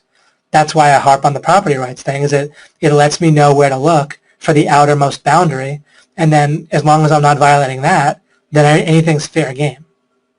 So I start out in the right box. I don't start out in a small box and have to break out of it. I start out in the biggest possible box, and then look for whatever could possibly work. I met my wife online. I wasn't looking to meet someone from a different country. I was on an American dating site it's gone now, but it was called Tickle.com. But it was like 12 years ago or more. And it was a novelty at that point, right? There was the newspaper articles on it were treating it like a novelty, not like a normal thing, for example. And then on top of that, having someone from a different country was out of the box for the most part. I mean, some people did it, but it was pretty out of the box. And as a matter of fact, the government wouldn't even let me do it. I didn't have enough income that I could show, and they told me I couldn't have my wife come over here unless someone else sponsored. But I didn't restrict myself, right? I did online dating as one of my methods because, again, it wasn't violating anything. So why would I have a route that I cut myself off of? And it's not just having the ability to do online dating. It means that you have to be faithful to somebody and not be having sex with them every day because they don't live in the same place or they live in a different country, right? If someone says, well, I need to have sex every day on the way, or every week, on the way to getting married, then they restrict themselves to on any route that might involve not being able to do that for whatever reason, such as being long distance. As long as there's a route within that restriction, you can succeed. But then you're restricting yourself artificially, and that's the bad strategy, right? So I'm always looking to not do that, to not artificially restrict myself, and it's very normal that people do, very typical. As a matter of fact, I pretty much hardly ever catch somebody not restricting themselves. Or how about that you have to please everyone else in your life while you're making that money, or live up to their cultural expectations, or take care of your parents because they're sick, or do what your spouse expects you to do, or your kids expect you to do. Maybe they'll end up appreciating it more if you make that $2 million over the next few years. And maybe you create a boundary and say, look, it would be trampling on their property rights if I don't spend at least an hour a day with them on average. Some days I might not see them at all, other days I might spend 2, roughly that much. Or whatever you pick. I'm not saying that's the amount that you have to do. But again, you look for the property rights thing. I think it would violate my wife's property rights if I didn't see her for a year, right? Or even for a week. Or if I didn't spend, at least roughly an hour with her. But then now it's nice to have the financial security and so forth, right? And she was supportive the whole time. But even if someone's not, if you have to please other people in your life beyond past property rights, a reasonable assessment of property rights, then that's an artificial restriction you're putting on yourself while you're trying to hit an objective. So you might need to do certain things in your life in addition to just focusing on making money, but you want to delineate those, make them clear, decide, and then make them not artificial. Make sure that they're real things that you need to make sure you do, and then otherwise don't restrict yourself. But people do that all the time. They have all this, I need to do this, I need to do that for this person in my family, that person in my family. Well, you make up your mind. Because what if, you need to ask yourself, what if making this choice means I won't succeed at all? Is it worth it? And that's one question to ask yourself. Another is, look, what if this will give me, make it so it'll take me twice as long to succeed? If you go on vacations with your family for an extended amount of time, it'll probably take you twice as long to succeed. That's pretty random on my part to say it, put it in those terms. But you're just going to cut yourself off from working with certain people too. Because some really driven people aren't going to want to see you just taking vacations like that. Some won't mind, but some will, especially when it comes up and it's really inconvenient for them. And then even if they'll work with you, they'll do a lot less, and there's no way out of that. So, but it's just a choice. If you want to take twice as long to get to $2 million, and that's totally valid if you do. I'm just saying you have to think of it as a choice. As research strategy involves alternative use of resources. If you're not making alternative use decisions, you're not doing strategy. And then finally, how about the idea that you have to fundamentally be an intelligent person and feel intelligent, including about yourself in the past, about anything that you feel like is important that you should know to be a good person, to be a smart person, right? All kinds of people are scared they'll say, oh, well, what if I do this and the website doesn't rank well? Or what if I mess up, right? Well, what are they really scared of? They have an artificial restriction on themselves, or they need to feel smart. They're like, well, in school I would learn things quickly and I would answer the question on the test and get an A. I'm scared if I don't do the same thing. Maybe I won't have the same thing happen now when I'm an entrepreneur. Well, there's no one to give you an A. The reality determines if you make money, nobody else. We don't, and no one else does. You do something and either the world gives you money or it doesn't. No matter what, the world's going to give you understanding, and you're going to be better off, and you're going to build something by learning and taking action. Of course, you can take action in a way that's not going to backfire on you. Just frame it all in terms of seeking understanding and not taking yourself out. You don't have to go all in where you stick your neck out, right? There's a difference between taking action and sticking your head in like a lion's mouth or a crocodile's mouth or whatever. Or, giving someone your back to stab a knife into it. You don't have to do that. But this is a massive restriction, and it's the thing that'll hold people back with alchemy, with everything I have to teach. Is they're like, sure, David, I want to succeed, I want to be happy, as long as I don't have to believe that I'm wrong about anything important already. Well, that restriction's probably going to kill you when it comes to what I'm showing you, right? You need to smash your existing foundation, which is no foundation. It got built when you were 1. You need to be willing to think that you were not the wisest, smartest person on earth by far when you were 1, 2, 3, and 4, and so forth, in order to get alchemy. But generally people are very unwilling to believe that, as insane as that might be. Okay, we're pretty good here. Let me look at this. I'm going to continue with, I want to talk more about some of these things in a way that should be very helpful next time as we continue to wrap up. I'm going to wrap up with this topic of this law of implication topic about what you can know, including, on Monday, the next Alchemy 30. But that's good for now. Good hour and a half. And we will go to discussion.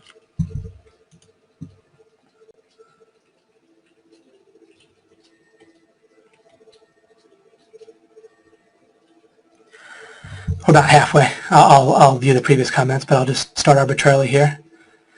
Bryce said, what you said about school is definitely how I felt when I got rejected from the engineering schools I wanted to get into. Yep. Exactly right. Like your whole life would be harder from then on out, right? You wouldn't get the girl as well, and your jobs wouldn't be as good, and blah, blah, blah. Anna says, yes, I guess about school. Ishmael said, mea culpa, the training from school to have the right answer now. Oh my gosh, absolutely. This is so powerfully ingrained in people. I'm sure it hit people. I presume Maxine got helped. Okay, great. Thank you for helping her, Ishmael. Ishmael said, a method to find the optimal answer to my questions would be absolutely amazing. Exactly. And it's right in Sherlock Holmes' books. It's right in everything I've been talking about. But you need to be willing to focus on what you know and just build. And let the things that you know dissolve things that you don't. But I'll look to really hone in even more on the method in the final Alchemy 30. Shema said, love how you're jumping in with having positive questions and relaxation. Wow. Yep, absolutely. What I talked about today is just one full angle on the whole enchilada, right? There's all one fundamental way to succeed and be happy in life, really. And that has to do with seeking understanding and every angle on that. We're a microwave mentality, right, where the answer is instant results. Yeah, and where does that come from, right? When we're young, that's just treated like it's so true and so correct, and it got in there. And then ever since then, we just figured we're fundamentally right about our outlook on the world and our method for developing our model for the world, and so we never changed it. Isn't it crazy? I know how crazy it is, right? When I talk about the idea of when we were 1, we assume we were the smartest person on earth by far. But all these things must be true based on how we act and think, right? Shema said, what some of us toss around in OMG is almost no one in OMG fails if they just don't give up. Yeah, that's my experience when I look at people. I don't say that in marketing because it's borderline illegal, I suppose, right? Getting in trouble with the FTC or something, but that's what I observe, yeah. Our success rate is pretty much when people keep at it, because you just keep building, and the web traffic, everyone needs it, and so on and so forth. And plus, you're just around people that are succeeding and treating it like it's normal. I mean, for me, just getting around Greg, it was mind-blowing. I was making roughly $20,000 a month, and not like that would continue forever either. Kind of on a treadmill, struggling to keep doing that. And Greg, who is a member of our previous program, Greg Morrison, he started making $100,000 a month. I'd never heard of that before. Even the big gurus in our field, they never claimed that kind of thing. And it was like profit or something that he was making. And it was just so mind-blowing that I got around him, and then I got there and higher. Just from it feeling normal. It's so powerful because those norms just tug on your goals and your surface motivation and things that you think is makes sense, and then you just ask the right questions and get there. It's unbelievable when it fully sinks in and dawns on you, and it might already have, but as it does, that you can just get answers to questions, and they'll just fill themselves in, and you can relax about it. But it happens fast often, and sometimes not so fast, but relatively fast constantly. I mean, I remember I told this story before at some point, but when I got my first house, and it was a $250,000 house roughly, to $259 or something, and I put like a $50,000 down, roughly, maybe 52 or whatever, 20%. But then right in my online login for BB&T, along with my checking account and a credit card, it had the mortgage showed up as minus $200,000. And normally they wouldn't report it that way, but that's just how they're the quirk of their interface. Normally wouldn't be staring at negative like your mortgage, right? Normally, especially that was early on with online, banking. I don't know how long, 9 years ago, roughly, 8 or 9. But yeah, and previously you'd never see how much the total amount of your mortgage was. You just have a mortgage payment each month. But instead I would just stare at that minus 200, and within a year and a half, and that was more money than I'd made like in my entire life previously. Okay, up to that point, over 10 years of working, I was like 40. No, I wasn't 40. I was 30, 30, probably 33 or so, 32, 33. And I hadn't made that much money basically my whole life up to that point. And it was like negative that much that I owed. It was crazy. But then within a year and a half, I paid it off, and I had no ongoing business either. I had no income at that point. And I was building a new thing with Mike, where we were doing consulting for launches and stuff. But there was nothing happening yet. We were just building a website around that time, I think. Wait. Anyway, I might be a little bit messing up history, but anyway, my prospects. No, I think that was the case. I'm quite certain we hadn't started yet. But then in a year and a half, just by that being the question, how do I pay this off? So it's crazy once you just make life about asking questions in a way that you're not afraid of what comes after the question, because you're confident with the process, and then you just can discover questions, and that's like it ends up where all you need to do in life is discover questions, and that's an amazing way to look at life. It's incredibly effective. It's calming. It's confidence inspiring. And then the ripple effects are ridiculous, because then you inspire confidence in other people, right? We all know that I inspire confidence in you, right? That you like hearing me within reason. I'm not claiming every minute. I'm not saying you want to have a beer with me or whatever, but I basically inspire confidence. Why? When you just go about your life where you realize that all you need to do is discover questions and everything else just happens naturally from there, with the right method, if you understand the right method after that. But so much of the right method is just letting go, right? I mean, you're just finding more things that you know, but otherwise you're letting go. You're not trying to like rush or push towards the answer. You're not feeling agitated about not having the answer. You're just feeling like you're discovering more questions and sub-questions, and you're building more of what you know, and you're building and building. And so life is like discovering and building, and then not only do you get all the benefits of that, but then you're confident around people. And do you think that helps you in your personal relationships and your business relationships if you're just confident and calm constantly? It's crazy, right? And then just life snowballs and snowballs and snowballs. And it's all right here in Alchemy for you. Shema says, oh, right, if you don't give up. David, that's not the whole picture I see from what you're saying about local peaks. Could we rephrase this saying to reflect better alchemy? Oh, right. Well, if you don't give up, you'll climb to the peak that you're on, right? Which is generally going to involve some amount of money. Like everyone without breaking too far out of their box, that they're already in OMG. See, OMG is built to make it seem so normal to make a decent amount of money that those norms will pull you, are their own new peak. So you're getting on like a new mountain peak when you're inside OMG automatically. I built that for you. I built it in. Knowing that otherwise you'd be stuck. No matter what information you get, only 1% of people would succeed if we didn't build a whole place where you could just climb within that place and you would inevitably get to where you're making a decent amount of money. But then, yeah, that's still a local peak, but that's why we have alchemy, is that does the rest for you, and law of implication and so forth. But I think that's reasonably addresses what you're saying. But no, I built it to change what local peak you're on, like what mountain you're kind of standing on. When you're in OMG, you're in a whole new place, and you're surrounded, and it's radically different without feeling weird. It just feels, normal. If it feels weird, it wouldn't be a place that made sense. It has to feel normal, but it's radically different than the way the world normally is. And yet it feels normal because so many people are doing it, and all the coaches all feel that way, and it's their reality. It's just we live it. Ishmael said, and that's the secret, in addition to the information. You absolutely need the information, but then you have to do it all together. But Greg and the other coaches could take the same information, teach it to a coach that we hire in a syllabus, and the coach could go through it on the telephone or on webinars and answer questions, but the coach is just hired on a salary, and an OMG wouldn't have nearly the impact, even if it was the same information.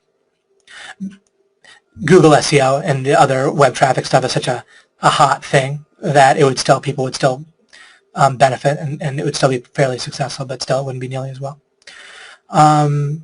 Ishmael says, brilliant, a good method for finding optimal answers to your questions requires letting go of the desire for continual positive feedback towards finding the answer.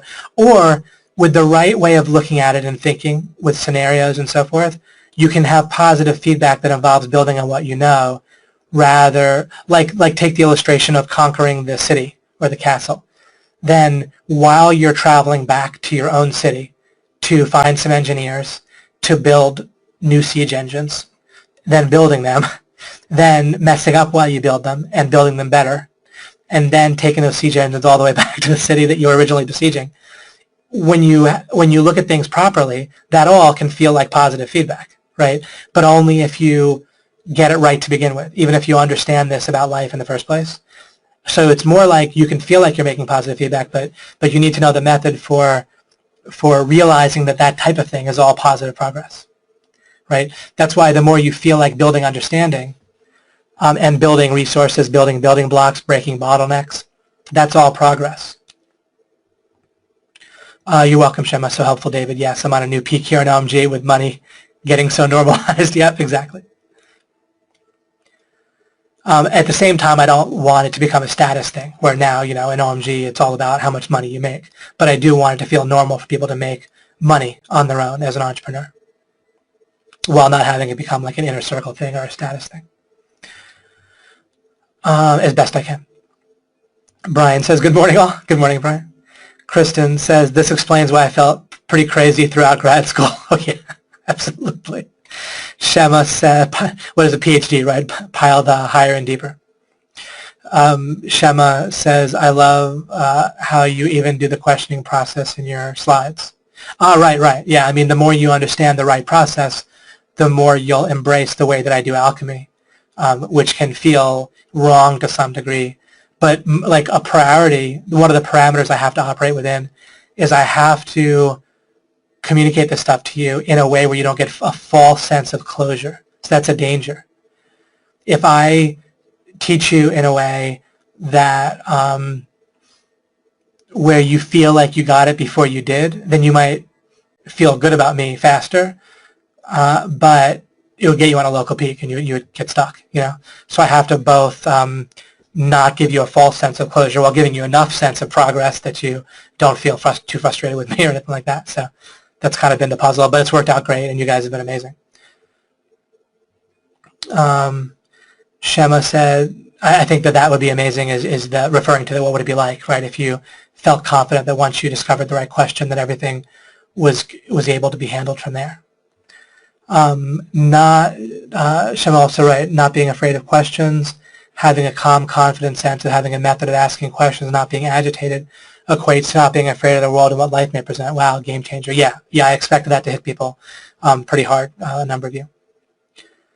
Right, and the idea that focusing on a setback is evidence that I'm focused on what I don't know instead of what I know. Yep, perfect. Mind blown is not quite right, just amazing. The compulsion to always have an answer now makes sense to me and where it came from, right? And what do I do when by showing you where it came from in school? It's not, I don't have some chip on my shoulder like it might seem like against teachers or school, not at all. It's just that it's so foundational, it's so where your foundation came from. If I don't reveal that to you, then it feels so real. Your mind, literally, what it does is it makes things that are not foundational, it makes the box feel foundational, makes it feel real in order for you to survive and move forward, right? Because at first in life, when you're little, you have to move forward without knowing what the heck is going on, without knowing for sure how you got here, what created you, what the perfect way to think is, et cetera, et cetera, et cetera, right? So your mind makes things that are arbitrary feel real so that you can move forward. But we need to wean ourselves off of that because it gets less and less effective and efficient. It makes you more and more miserable over time operating that way, where you have to reinforce your self-image because that's your foundation, but it's not. It's just your mind makes it feel real, that you have to feel confident that you're already right, already good, in order to go forward and present yourself confidently. Instead, you can rework everything so that your self-image and your confidence and your calmness and your competence is based on method that's built properly, and that's the correct method. And we don't need the false foundation if we can find the correct foundation. And of course, that's what this is all about. Generally, people don't go here, right? Generally, that's assumed and accepted that you need to not touch the false foundation and go from there.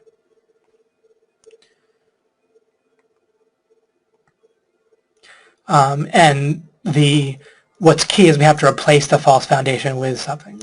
It's no good just to knock down the foundation and then not replace it with the right stuff. Then you don't get anywhere. That's why people normally stop when they start to question things. It sucks because things won't add up.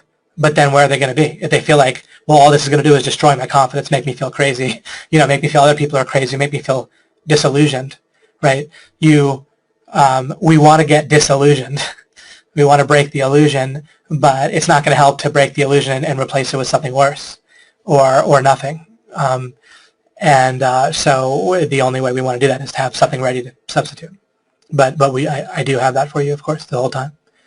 But anyway, that's why I pick on school.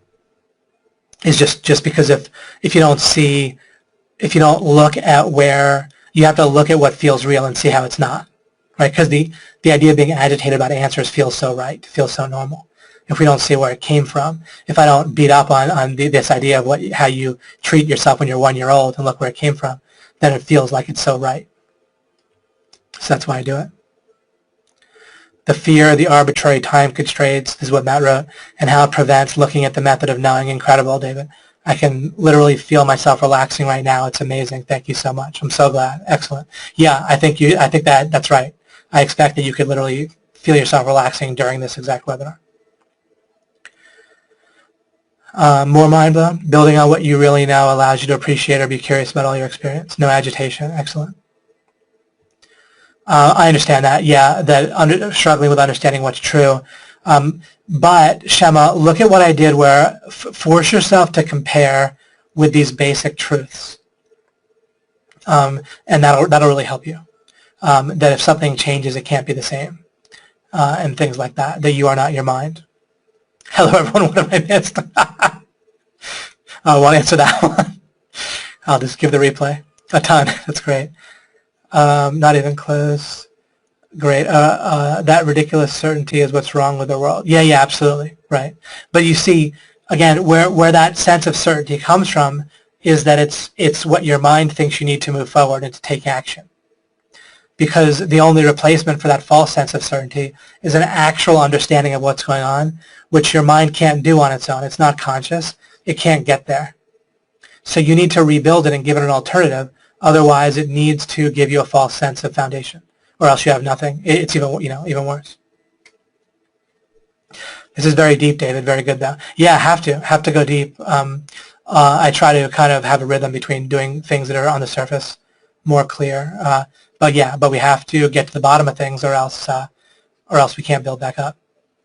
Susanna said, it feels so freeing to understand that you're not your mind.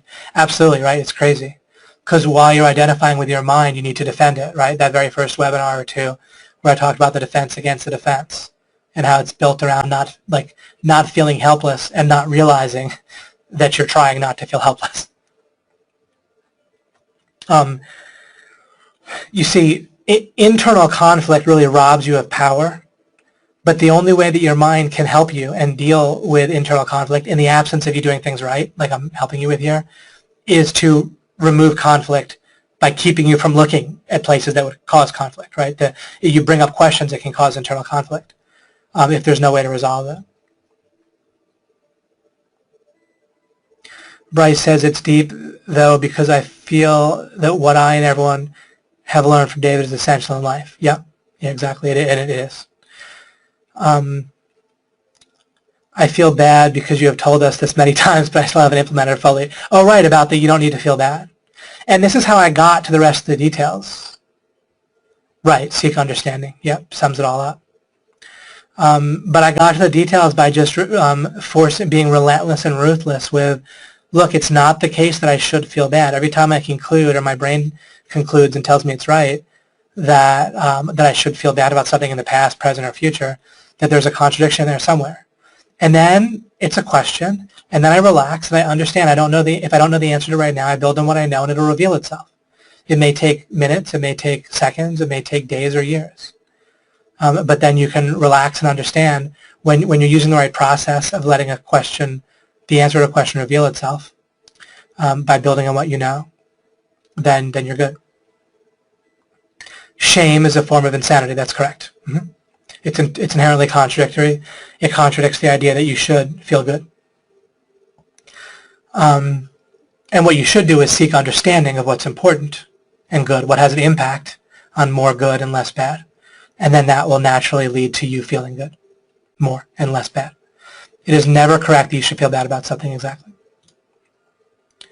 The desire to shame is also a form of insanity. Absolutely. Yeah, it's just a shortcut for people getting what they want using force, right, using bad. This totally confuses me, Sharon writes. If someone robs a bank or rapes someone, shouldn't they feel bad? Don't we have a conscience for a reason? I understand that we have misaligned beliefs mixed in and cultural norms. Please help me to understand. Thanks. Okay, before I reveal the replies, let me answer this. No, you shouldn't feel bad if you rob a bank or rape somebody. As a matter of fact, the fact that you would feel bad for realizing it would prevent you from realizing it. It's the very fact that people need to believe that they're already good that they'll justify things like that. What you don't need to feel bad in order to not do something. You can understand that something's bad. Like, I don't have to feel bad about a contradiction to resolve it. I don't have to feel bad that I'm about the idea of believing I am my mind in order to understand I'm not my mind. I don't need to feel bad about not doing a task like ranking a website or doing alchemy.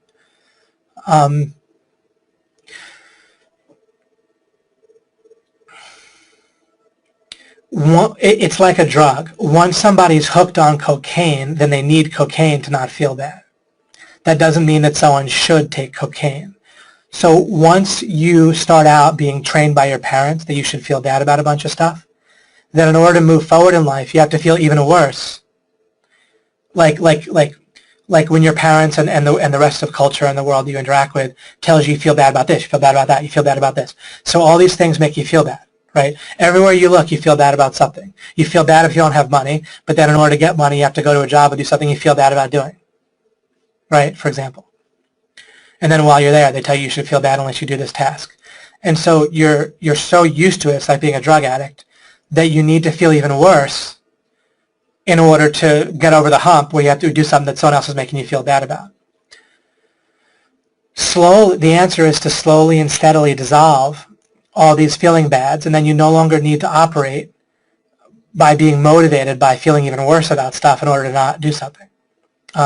All a person can do is understand about property rights, and then that can lead them to dissolve all these things where they're violating property rights. If people are going to feel bad about raping, then every single person involved with taxation on any level should feel as bad as a rapist. And then everyone would have to feel pretty miserable. If we feel as bad as we think a rapist should feel, then everyone involved with government or supporting government or voting for anyone that says they're going to have higher taxes or higher regulation, or the military, right? Any of it, they should all feel as bad as a rapist. We don't want that.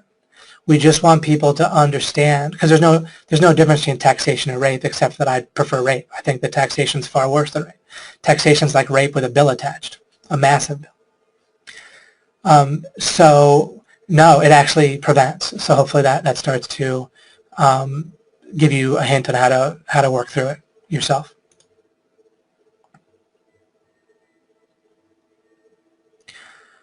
They might be insane and living multiple deep contradictions, but no more insane than a taxer. No more insane than a slaver who thinks there should be a military draft or jury duty. Anyone that believes in jury duty or upholds jury duty is a slaver, and just as bad as a rapist, right, or a bank robber. So do we need everyone to feel horrible? I mean, we all have parents who, or relatives or friends who, even if we ourselves don't support taxation or slavery or regulation, right, that shouldn't be there, the Food and Drug Administration, or telling kids that they have to do certain things that violate their property rights with school and so forth. We all, I mean, my mom was a teacher, right, a public school teacher. We all have people like that. If we need to feel as bad about, if we think that rapists should feel bad, then everyone needs to feel that bad about everything, and we need to believe, people can't believe that their parents are as bad as rapists or that they are or whatever. But if we eliminate, we need to change the whole game, where we need to be able to look at things that are deeply wrong and understand that they're wrong and stop doing them without having to feel terrible about ourselves and that. As I said, we need to get to the point where we can accept that we might have done or believed or supported some very, very evil things. I mean, I would far rather be brutally raped multiple times this year than pay the taxes I have to pay. Far rather. You know, so again, just something to think about. Jennifer writes, another hard-hitting lesson today. This concept of not knowing how we'll feel bad about something before we do it has helped open a lot of doors. Yeah, isn't that crazy? That's fascinating, right? About how we ask ourselves about how we're going to feel about something in the future, or our mind will just volunteer information about how we're going to feel about it. And it won't even be right. It'll be constantly wrong, and yet we'll constantly feel the next time it's right, and not even to be questioned. It's truly extraordinary.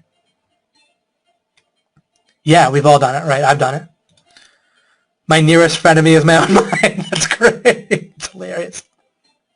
Amen. Mahir writes, hey, David. Excuse me. A couple of questions. Number one, Steve Jobs said that you have to love what you're doing because it is so hard that if you don't love it, you won't persevere. So likely, as you said, it is possible that Steve picked the right mountain from the beginning, and as such, his advice is only relevant if you have picked the right mountain. That's correct. Or did equivocate love for work is the only way to persevere through hardship? That too. What you want to do is dissolve the thinking that like, I'm helping you see how you don't need to have nearly so much hardship. Why would you even ask whether you're going to enjoy something, right? In order to make money, you need perceived value, first and foremost, and you need actual value, right, as I talked about in your offer. So you need to be doing something else that someone else is passionate about that they're going to pay money for. You need to build to where you have an offer that other people are going to want to pay you for. And why have the artificial restriction that you have to ask your mind what it's already passionate about before you're out of the gate? And yeah, exactly. He was on a mountain. He happened to love something that worked well for him. But I like playing computer games by far more than anything I do to make money. It's not even close. Right? I enjoy computer games and I enjoy spending time with my wife far more than anything I can do that can make money in a vacuum. Right? But before I decided to do alchemy, and well, alchemy is different than I didn't do it for money. But I enjoy, like on the surface, I enjoy video games and spending time with my wife far more than I enjoy even helping people. Okay, right. If I could have my preference, like for example, I'll explain it this way: if everyone could already be happy and understand alchemy, would I rather have that and then just be able to play games and spend time with my wife, or do I want to go through the whole process of teaching people and get the credit for that and the applause and so forth? I'm quite certain I would rather just have people understand it, forego the applause, forego whatever maybe extra money I might make from it, and just go straight to the video games and spend time with my wife, for example. So then what does passion mean? If it's not my number one thing that I want to do, now it's just something that I'm okay doing? Well, all right. I mean, you can, if you have a choice, you can maybe pick among things that you might enjoy a little bit more than things you might enjoy a little less. But I find trying to check with this whole passion, what do I already like doing thing, it just seems like a silly distraction for me. And let me see, is the only way to persevere through hardship, right? I mean, and again, why does it have to be hard? If you build the answers to questions in a way that isn't hard, right? Imagine if answering questions is not hard, Even it might take a while, or it might be quick. Very often things solve themselves way faster than I thought. I mean, and it's only fictional books, but Sherlock Holmes solves things plenty quickly, even though he doesn't solve it as quick as the stupid, you know, in the book. I'm not calling actual policemen stupid, but in the fictional policeman who jumps to a theory, they solve it even faster, right, by jumping to a theory. But Sherlock Holmes solves things plenty fast, and then solves a bunch of things that other people don't even solve at all, right? And I know it's fiction, but of course the same thing happens in real life. I'm just kind of giving something you could picture. And I experience this nonstop in my life. I can't believe how fast problems get solved or I hit targets in life. I got the relationship of my dreams within 6 months of realizing how to do it and just doing it. And that was, 12 years ago. I watch people, they spend years or decades and never get there. Or they get there and drive out of it, right? Drive out of San Francisco, as I say. They don't realize what they did and they lose it again. But I got it and kept it. And I made money pretty fast once I got my act straight, once I figured out what I was how to look at things, how to do this alchemy stuff.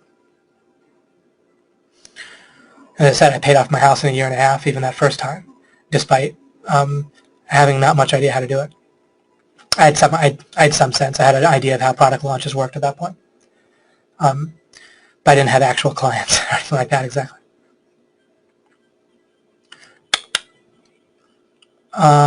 This is so important. That's why I'm taking time on this, because this kind of cuts the heart of what's holding people back to some degree.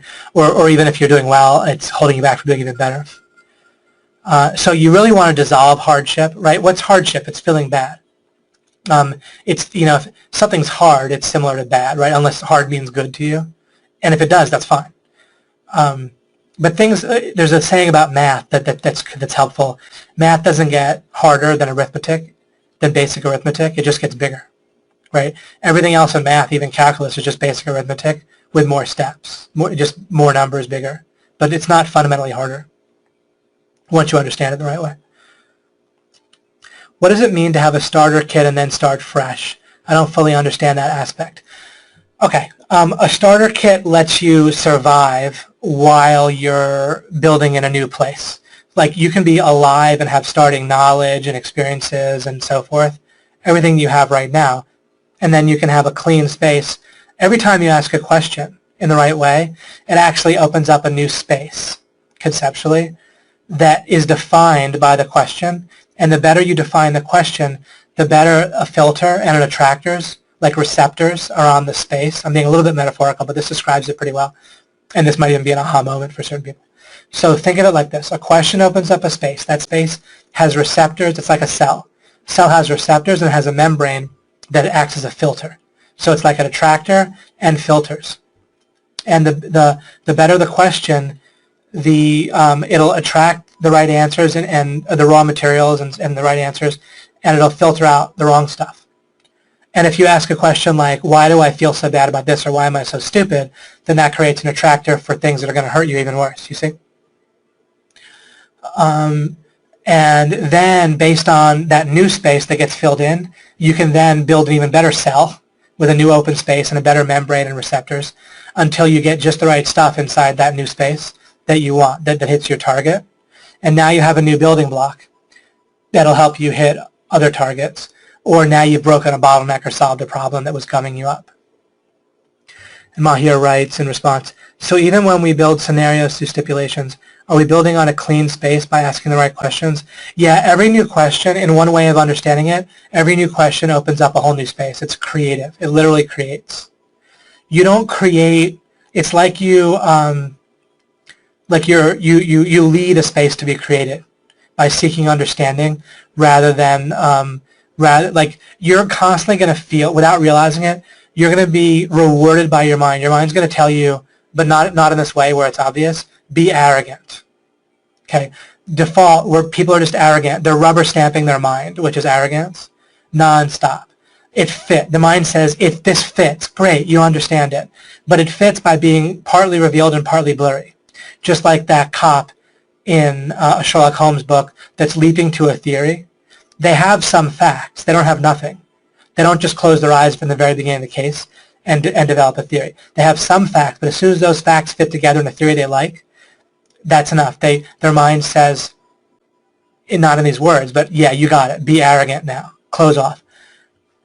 If instead they were to seek understanding, that would lead, that's something, that's their power as a conscious being. That would lead a space to be created. That space is defined by a question and like parameters to the question. And then you can keep creating new spaces, and those spaces will get filled in, or they'll get created and be filled in, and you kind of initiate that by seeking understanding. And as you do that, life snowballs. It gets better and better, and bad stuff gets dissolved. That's yet another way of trying to describe it. I have not yet developed the perfect way to describe it. That's why I've spent 30 alchemies working on it. But at least I've given you a bunch, and you're in a far better position than I was starting out. And then Mahir also wrote, I've been thinking a lot about my past and how arbitrary decisions or perceptions have had long-term consequences in my life. However, wouldn't just the pain of all those things that I'm unraveling cause my defense and my defense of my defense system to spike to protect me from unraveling deeper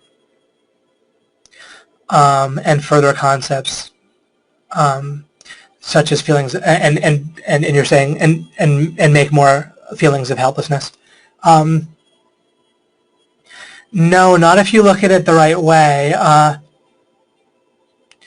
You don't need to ever feel bad about having done something wrong in the past, no matter how bad. It's so normal to do horrible things. That's one of the reasons I talk about taxation, because it's normal. And it's, see, the other extra bad thing about taxation versus even like rape is, I mean, in a sense, if someone commits rape, they normalize rape a little bit more. But rape is so unnormalized in our world that it's not really that much in risk of becoming normal, except maybe date rape or something like that, maybe to some degree.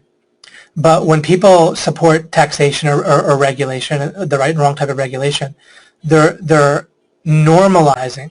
They're not just doing something horrific, but they're normalizing something horrific, which is like even worse. That's the problem, and that kind of is that the problem with actual rape or child molestation is that not only is it obviously very unpleasant, but it normalizes something, not as a society in this case, but in someone's mind. And so it makes the world feel like a very oppressive and violent and unsafe place intuitively for a person. That's why it's so horrible, right? So when you're affecting norms, that's why it's so bad.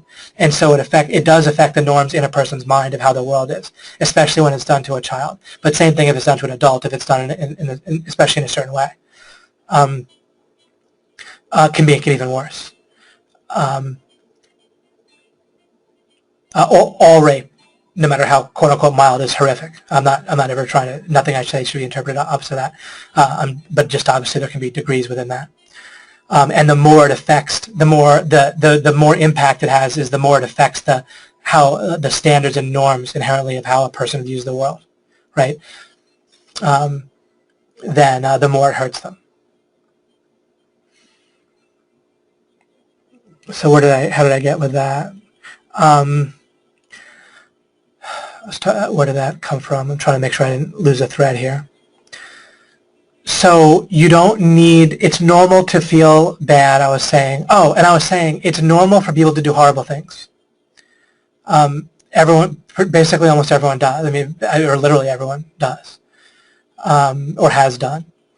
And so you don't need to feel bad about discovering those things. And you aren't helpless. So the defense against the defense has to do with helplessness.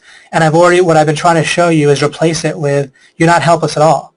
You have a power that actually can't be stopped.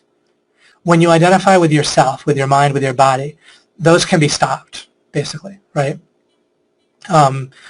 But your power as a being to seek understanding can't be stopped. So you have a constant source of power that's going to maximize what you can do to make your world and the world at large, as people you communicate with, they're better and better off.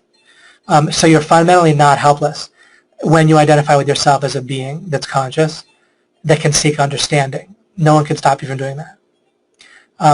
And so it's when you identify with your mind. Your mind sees itself as helpless, and your body, because it is.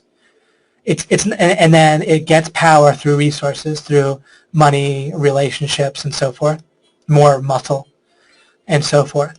But its first fundamental feeling is being helpless, except for those crutches, except for those that money, those relationships.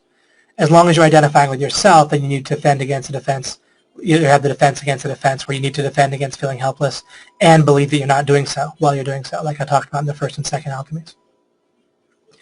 But you can break outside that whole system. And I mean, I think it's a fairly simple vision. You see you're not your mind. You understand that your mind must have wrong ideas in it if you're ever feeling bad, or if you ever have trampled on someone's property rights.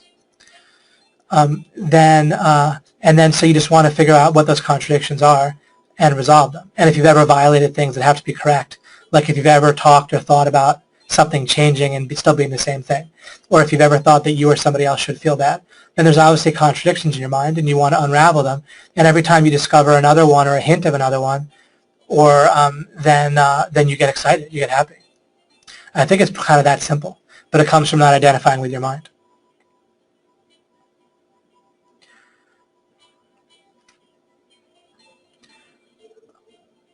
And again, you can understand it is normal to do horrible violations of property rights. It is normal to be insane, but then it shouldn't have to be normal, and so we want to break out of it and then spread that. And then Mahir writes, sorry, this is off topic, but certain people think it is plausible that we're living in a simulation. Oh yeah, the whole Matrix thing, or maybe we're in a 50% chance that we're in the Matrix, that some tech giants were saying.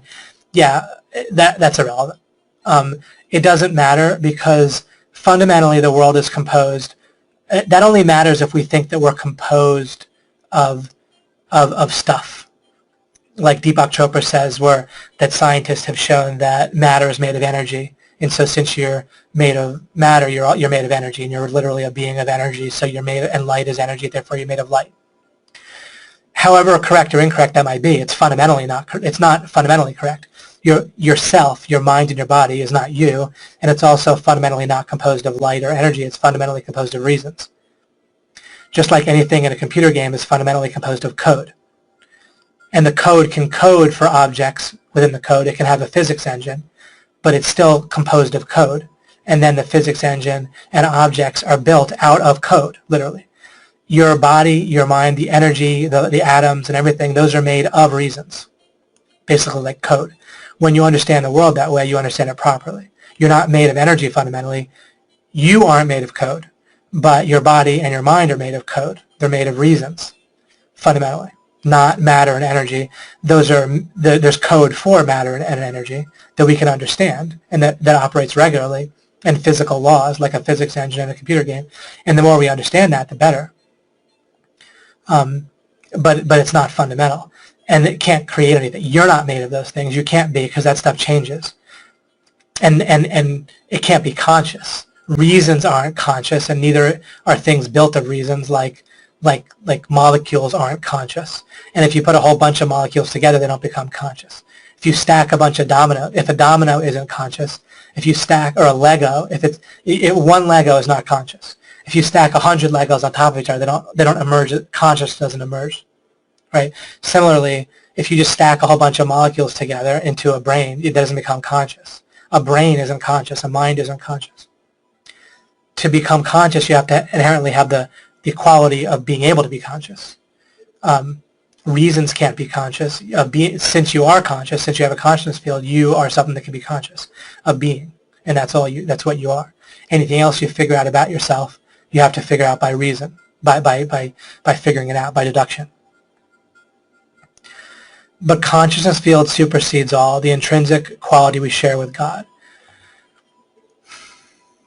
God is aware of your consciousness field.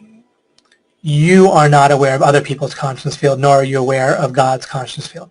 You're not directly aware of God any more than you're directly aware of a tree. God doesn't appear in your consciousness field. You're aware of every object, every word you have, like this tree or that tree or whatever. Whenever you refer to an object, you're referring to two totally separate things. You're referring to the object in your consciousness field to the extent that it is, and then you're referring to the code for it. God doesn't appear in your consciousness field at all. Neither do other beings. Neither do other beings' consciousness fields. You can figure out, get some sense of what other people's consciousness fields are like, or that God you can know that God exists because you can know that something that has the capacity to cause changes, to cause consciousness fields and cause changes has to exist since your consciousness field exists.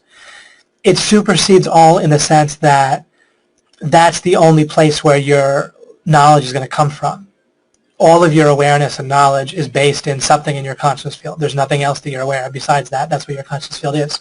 It's what you're aware of. So in that sense, it supersedes all. It doesn't supersede all in some other way. And your consciousness field is not in and of itself conscious. You, a being, are conscious of your consciousness field. If what I'm saying is confusing for anyone, just keep working through it. I'm giving you the correct answer to how existence works. And it has to be the correct answer. It definitely is correct.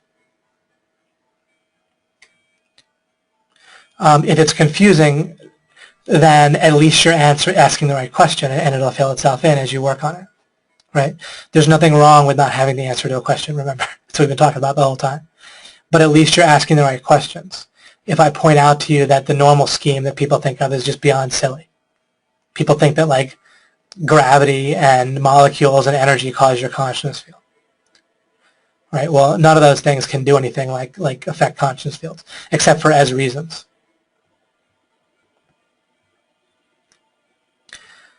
Right, and it just misses the point. It's not relevant whether we're in a simulation or not.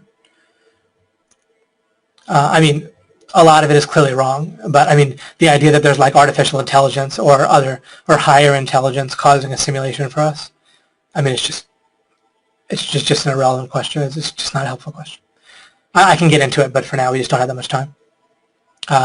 If they were causing that simulation, I mean, God is causing a simulation for us, just directly, if that makes any sense. Right? We're living in a simulation, in essence, created by God directly. There doesn't need to be a middleman of some beings, they're not God. If the middleman wouldn't be God, they would just be no different than us. Maybe they have no more technology or something. And then what? It's all silly.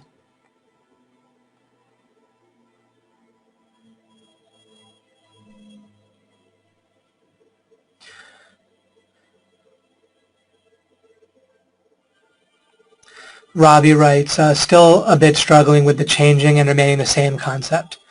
What if I define myself as something that changes? Well, first of all, no thing changes. For something to change, it has to be something that can change, which is always going to be the contents of something that doesn't change. The only thing that can change is like contents. Like the contents of the computer screen, the content,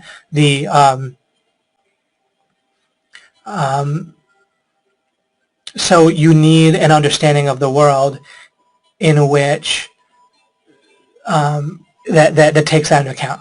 Where if you're going to say I have a dog and that dog is the same yesterday and today, then there has to be such a thing as that dog that doesn't change. So there has to be anything that does change has to be the contents of whatever, if your dog's named Rover, then if Rover is a thing that can last through time without changing, which it must if you keep calling your dog Rover, you're using the same word, right?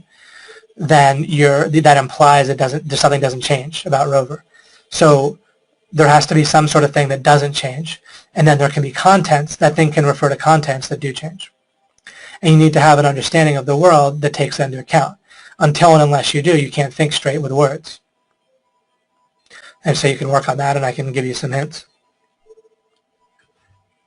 I know a lot of stuff. It's just a matter of how much we have patience to cover.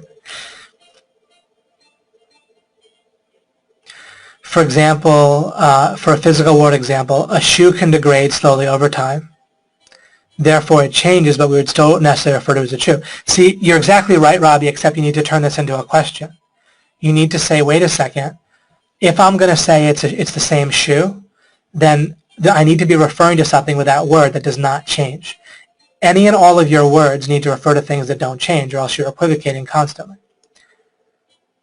So you need to realize that if you don't already know the answer to that, then you don't even know how to use words in a way that's not totally illogical and ridiculous. And you need to embrace that and realize that. And the good news is that once you figure it out, then you'll have such, to the extent that you're competing with anyone, you'll have such an advantage over them, they'll be ridiculous. And then to the extent that you're helping people, you'll have such a more powerful ability to think straight and help other people that you can help them even better. But absolutely, yeah, people can't think straight at all. People can't use words whatsoever in a way that's consistent and doesn't equivocate. People equivocate all the time. And the only reason people can function is that a lot of targets involving survival, basic survival, are so easy to hit that even though people's thoughts are totally blurry and their ability to think in words is completely ridiculous, that they still manage to feed themselves, and then they feel proud about that. And they reproduce, and their kids manage to survive in some cases. And then people feel like they're successful. And then they accumulate a bunch of money, more than some other people, and then they're like, oh wow, I'm even more successful. Or they get someone to sleep with them and they feel successful. But no, people can't even use words in a coherent way. And so the potential advantage you can have in helping other people or compete with them is massive. It's not even close. I tell you, with no talent, I became a multimillionaire, and it's fairly easy. And I mean, it wouldn't be that hard to become a billionaire. I'm just not that interested in doing that first or ever necessarily. But there's no competition out there. People are like, it's like they're standing still. And I don't mean that. I don't feel superior whatsoever in any general way at all. But of course, you can understand that with certain skills, you can be better than or worse, and you can get better. But I've helped you by saying that words have to refer to something that doesn't change, and then that has to be like located, or there needs to be a place or something that can contain these things that don't change. And you want to keep understanding that until it's clear, not just until it fits or feels like it fits. Can you stipulate how you're going to feel, and would it work? What you can do, Neil, is you can stipulate, like if you have a task coming up, you can stipulate that you want to feel a certain way. It's the same as stipulating you want to make a certain amount of money, right? You can stipulate, I'd like to enjoy this. That becomes a question, and then that fills itself in with the answer better and better. But by stipulating that you want to feel good, your mind can get, when you picture it, when you do it properly, your mind understands that it doesn't need to give you anything that contradicts that.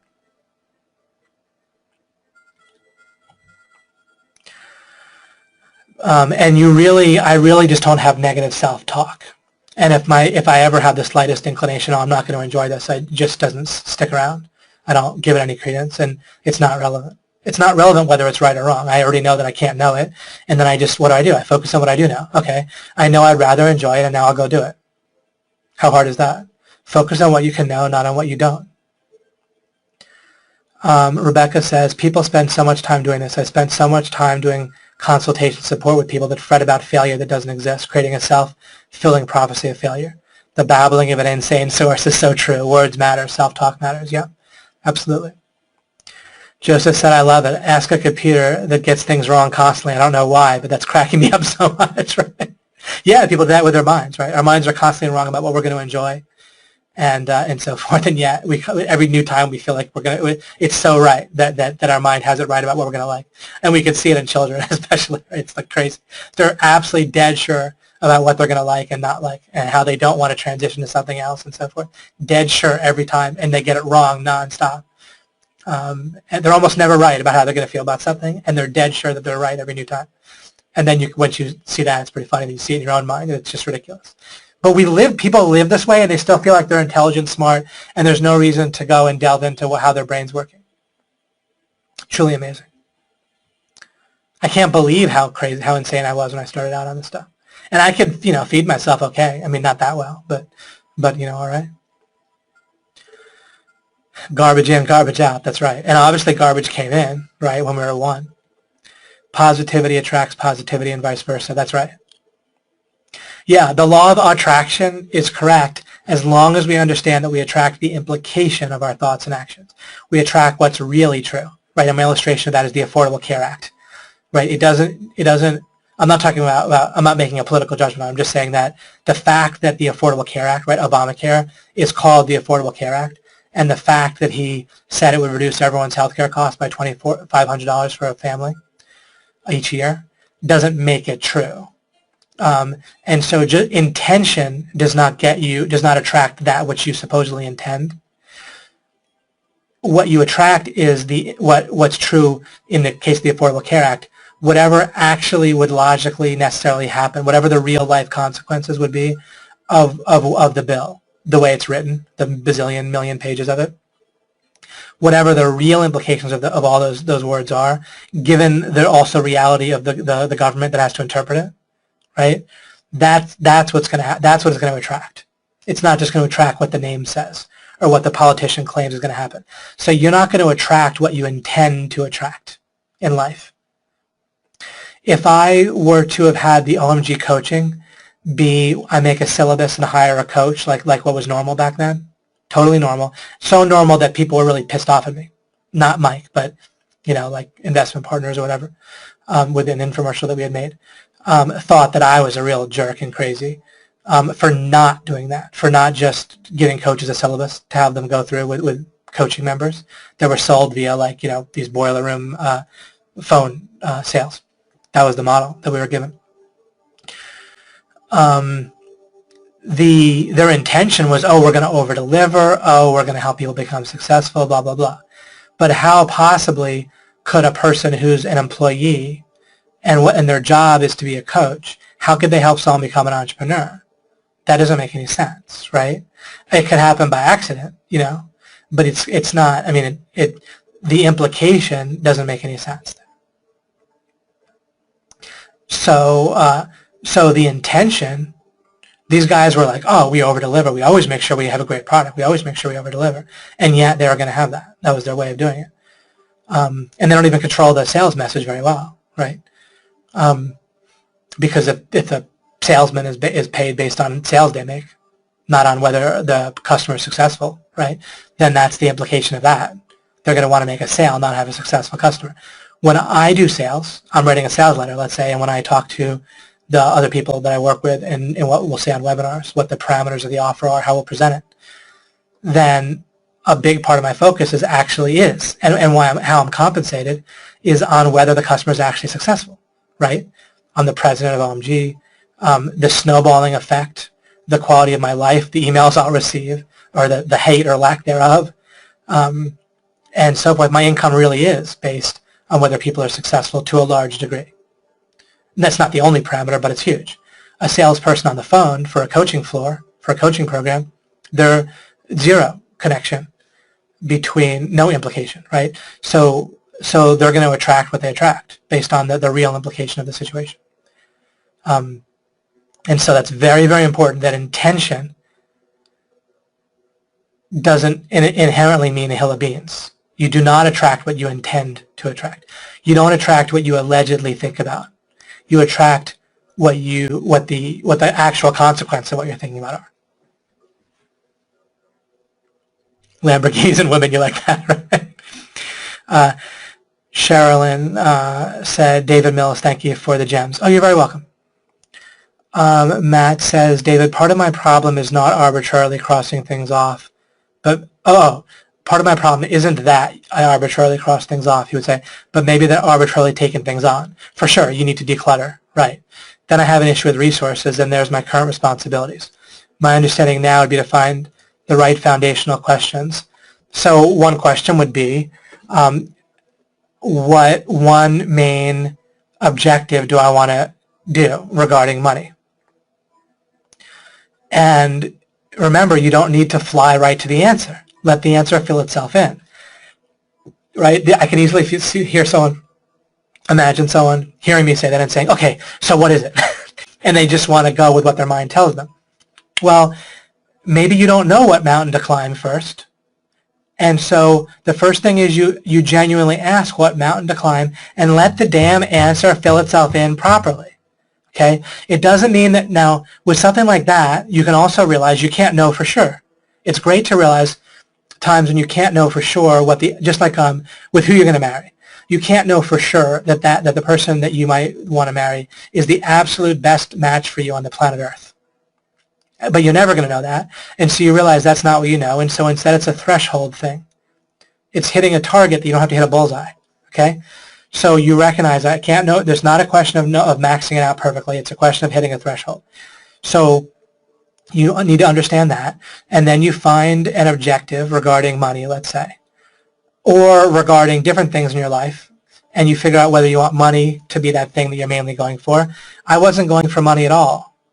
I had a bit of money saved up, and I had inherited a little bit, enough that it was super nice and appreciative, but not enough that it would get anyone set for more than a year or so, in most cases. For me, I stretched it out. But anyhow, I didn't think about money at all. I was working on meeting the right person once I figured out how to do that, what I wanted and so forth, and how to make it work once I found the right person. And then I nailed that within 6 months. Other people, they're double-minded, they have their goals wrong, they have their understanding wrong, and they'll drag it out for years or never. So it doesn't have to be money. I got that straight, and then I correctly supposed that would be the right stepping stone for me making money, because it would be off my mind, it wouldn't distract me, and if the person would be supportive within reason for that, et cetera, et cetera. Plus, even just their motivation to have money would rub off on me, because inherently, money just doesn't, I actually mean this as kind of a somewhat unfortunate thing. Sometimes people use this to feel superior. I don't feel superior because of it at all, but I'm just not that motivated about money naturally, and to the point where it's almost like an issue. But by getting married, it motivated me. My wife did not need much money at all, but just realistically, I wanted to get it taken care of, and it also, she was willing to work, and she did for a while, and that further relaxed me about money. Anyhow, so you realize you can't figure out anything perfect. It's a threshold, so you just try to understand enough about different ways to make money within, probably within the OMG general frame now that you're here. And once you find a topic that's over a threshold, and that topic might be consulting in general, so you might have Amazon that I know you're working on, and you might also be working on YouTube videos and some Facebook and some Google SEO. They're all worthwhile if you're generally looking at consulting. They're not off topic necessarily. They're all aligned, as long as you have a vision or an idea or an objective that aligns them. And then you can maybe specialize more over time, right? But I wouldn't artificially restrict myself necessarily, just like I already talked about, starting out. And that's that, So you can figure out what to focus on, and then you can narrow down from there. Keep doing, and realize again, you don't have to know for certain. You can just get to the point where you can make a reasonable guess, and then you guess, and then you stipulate, and then you work on it from there. And then you can reassess that later if you need to. Alchemy 29, thank you. Amen. No restrictions on changing the way you make money. Yeah, the artificial restrictions thing is a big deal. I see people do that nonstop. They restrict themselves, and you don't need to.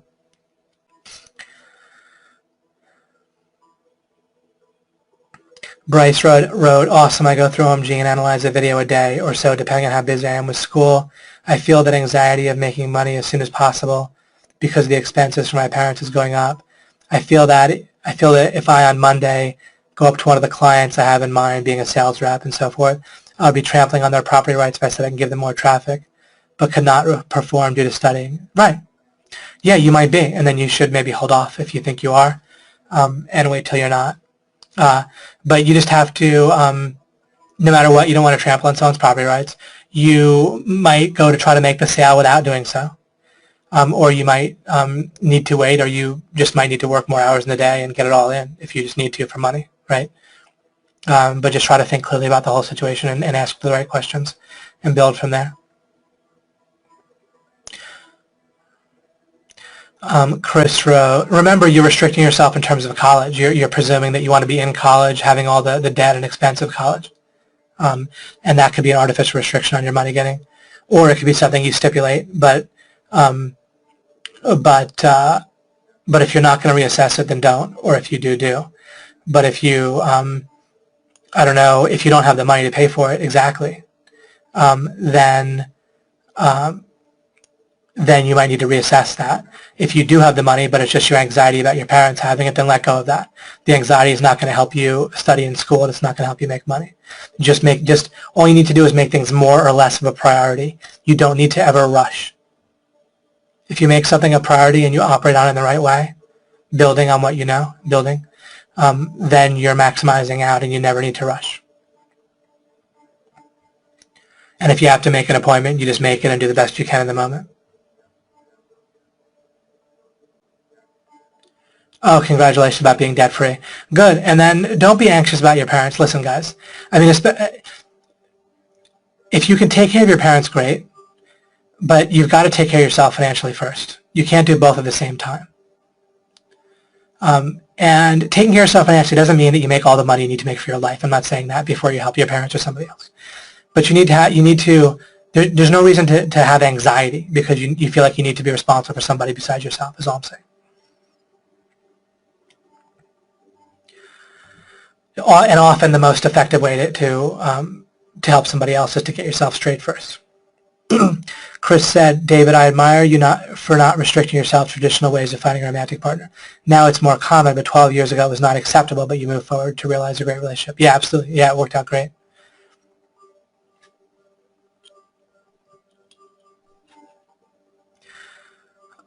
Robbie said, if I am in an unpleasant living situation, however, the only way out is to make more money, it's like a constant reminder to rush due to a constant spurring on to get out of the situation. Well, but rushing, just make it more of a priority. Again, you don't need to rush, just priority.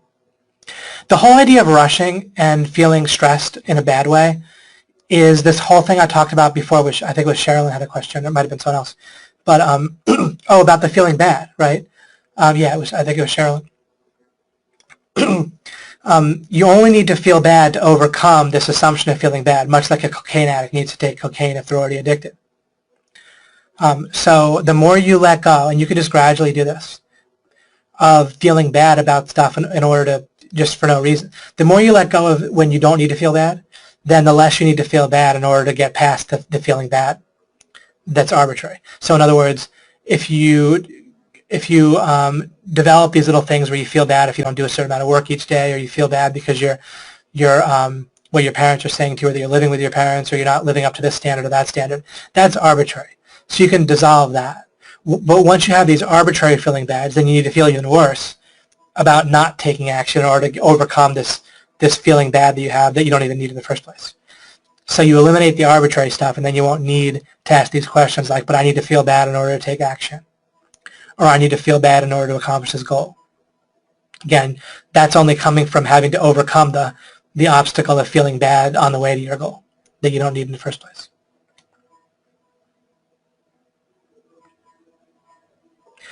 Is a good way to quarantine this or stop myself from feeling rushed whenever a negative situation occurs? Is it possibly a matter of accepting it until, yeah, absolutely accept it. Much like a relationship, any cluster that you need, a cluster is going to have good and bad stuff in it, like a person or a situation like where you live. As long as you're living there, accept it. And then if you want to get out, just make it a priority. Look, when I was single, I wanted to get married. I'm not saying that's for everybody, but that's what I wanted. Right? I'm just using it as an example. I needed to accept being single and the pluses and minuses of it while I was. And then I built to where I had a relationship. If you don't accept being single, then and you're in a rush, and you don't build your good relationship the right way, then you overly rush, and you don't accept being single. Again, it's unacceptable to you. That was not how I felt. I accepted being single, but I understood the question that I wanted. How do I get my vision of what I wanted in a marriage? And then I built to it. And I made it a total priority, and I got there in 6 months. Doesn't mean you have to get there in 6 months. Maybe it'll take you 6 years. But you can decide what's relevant.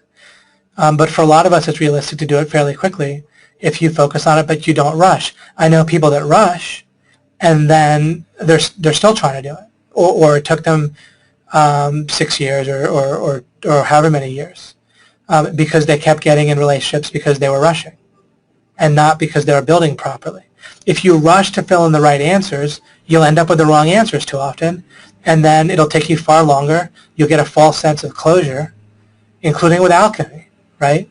If you feel in a rush to get what I'm talking about, then you might want to get a false sense of closure, and so forth.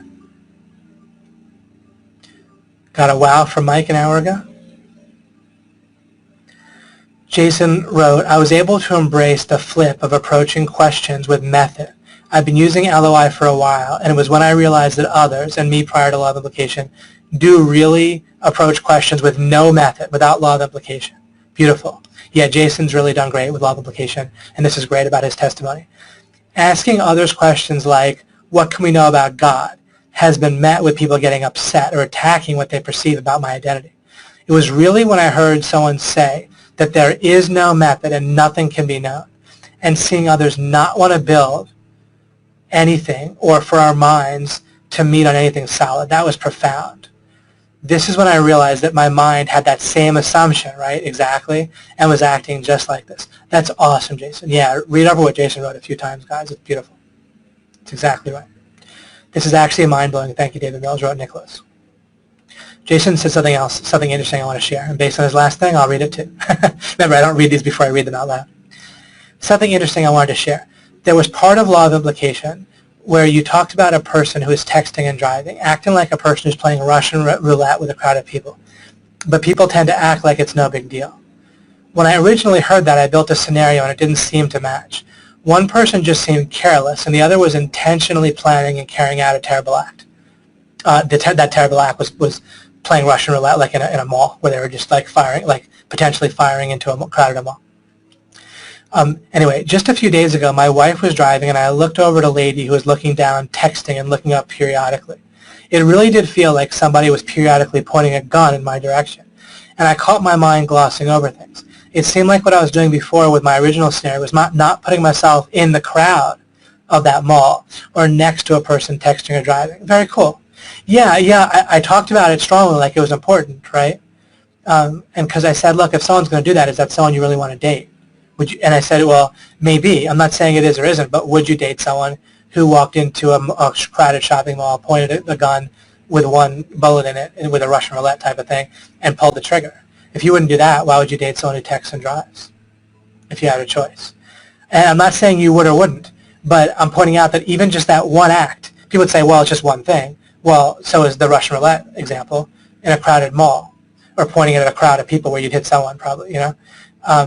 And so if that one thing would do it, then is texting and driving different? If it is, but if it's not, it's not. And I was just trying to get people see how scenarios and importance and so forth, and getting to think about who they got in a relationship with. Jamari says, this is why your lessons are the most important part of OMG, David Mills. And I just want you guys to know I'm not trying to say that it's the most important or not. But I appreciate what you said, Jamari. It's these mind-shifting moments like this that have changed my life. All my life, I strive to be right and to pass the test because of school. Now I understand why I felt bad at first about not making money as fast as I thought I should in OMG, because I had been conditioned to pass the test within a certain deadline, or you fail and you don't make the next grade. Mind blown. Amen. Hallelujah. Exactly right.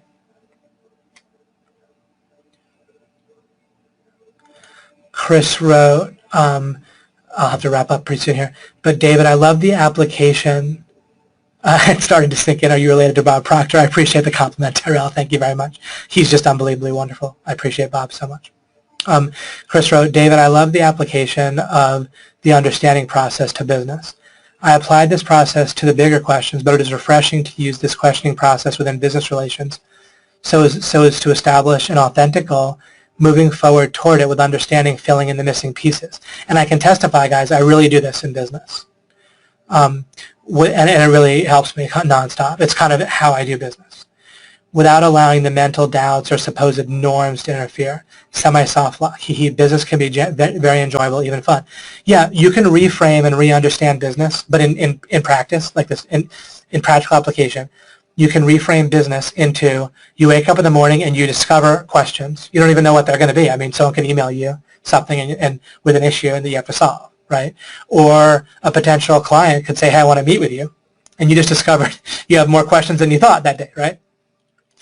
So you wake up in the morning and you're discovering questions, or you're discovering sub-questions, and you might know an overall topic you need to solve or something you're working on.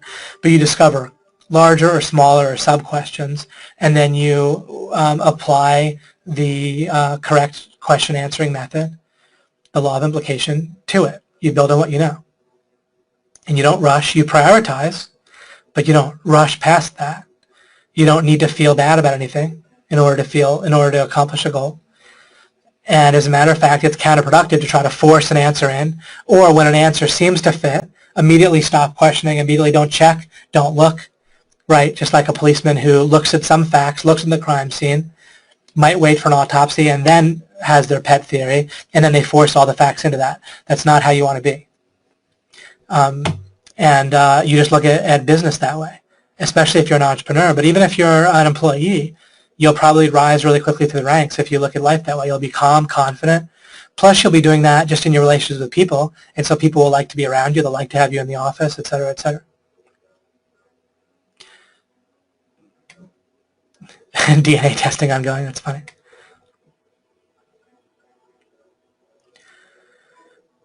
Michael J. Monaghan wrote, some people seem to think it appropriate to continue seeking validation outside themselves in order to define their sense of direction, versus internalizing and alchemizing by trusting the process. Now, and I want to point out something. You neither want to seek validation internally nor externally. You want to the extent that you want validation, you don't want to validate anything. You want to understand a method. Now, you might want to validate, what you can validate is there's certain things that you don't know and you can't know. And like, say you're going to decide you're going to date somebody because they're over a threshold of qualities you're looking for someone to date, but you're not sure if you want to marry them. Then you are operating within kind of a successive approximation and so forth. You're checking on certain things, and then you could be validating for that type of thing. Or let's say you're working on Amazon, and you think that that's the thing you want to do, and you're looking to validate that. But even then, you don't want to do it through confirmation bias. So even then, it's not really a validation process. You're more letting things fill themselves in, even in that case.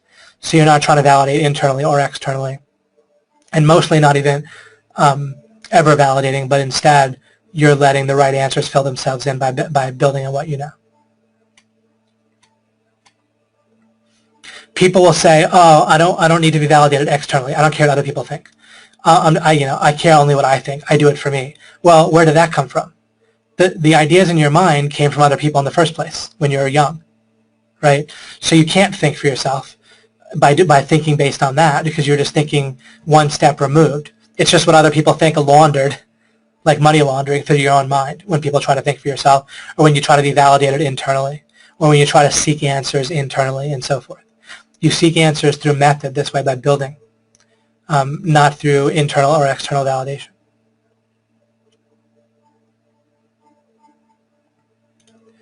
Oh, that's very cool about the cruise control. You delegate cruise control when truly appropriate, as determined through methodology. This is totally valuable for everyone. That's cool. I don't know that I even used that example, but I wish I did. That's excellent. Lawrence said, it's funny, David, since joining OMG, it has occurred to me that I'm doing things backwards. You guys are clearly giving me the answers, and I'm trying to figure out the questions. Yeah, well, where you are in OMG is you're in a place where if you ask the right questions, you're in a place where you have the raw material. You're in a place where the right questions are often encouraged, and then furthermore, you're dealing with great raw material.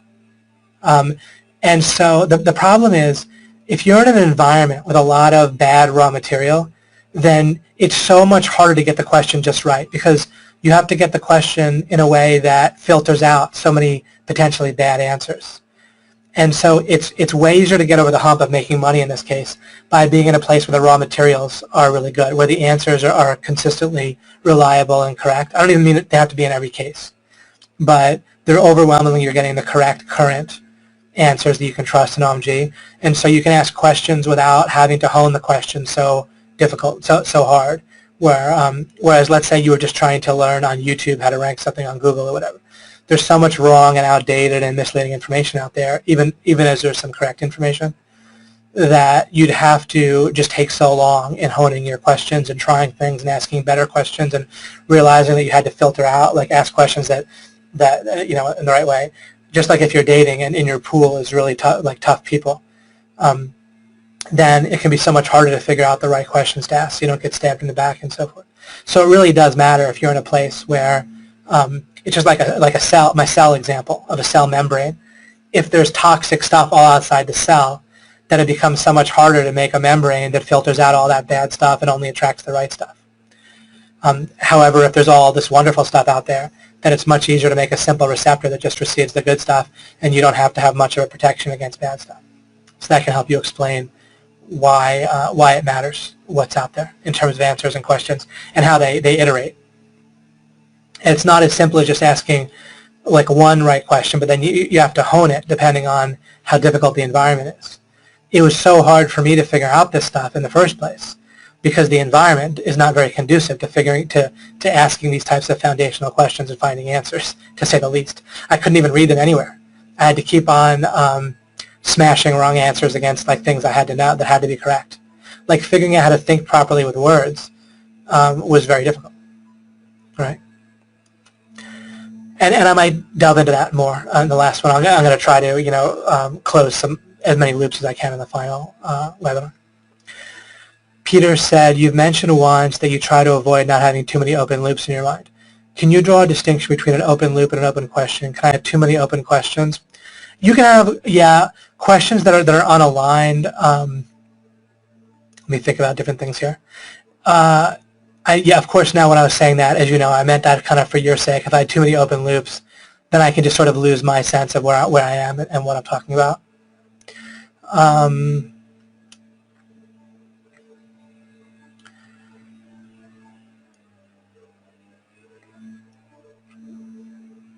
Open questions can be attracting different things. They also, what an open question is going to do is it's going to take up resources, right? It's going to be somewhere in their priority list. So any kind of open question is like an open goal that potentially can be taking resources or either actually or potentially be taking resources from you or from other questions and so forth. So you want to at least have your questions be aligned, to be working on one main objective.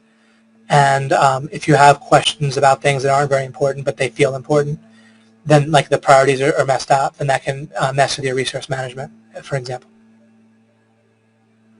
So it's not that like any and all questions are good, right? You want to ask the right questions, and then you can ask questions about hone in on questions, and that's why taking action, dating people, ranking websites, putting stuff out, trying to put stuff up on Amazon or actually putting stuff up on Amazon, it helps you to ask better questions, right? And that's what seeking understanding involves, asking better questions, and then you attract more resources and more better questions and more answers, but the answer might be just a better question, or it might be, eventually the result will fill itself in. How do you then deal with the method of being curious or appreciative all the time?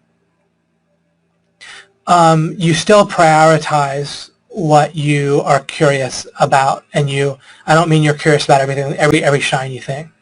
So it's the same type of thing. I mean, you have your objective and you compare against the objective.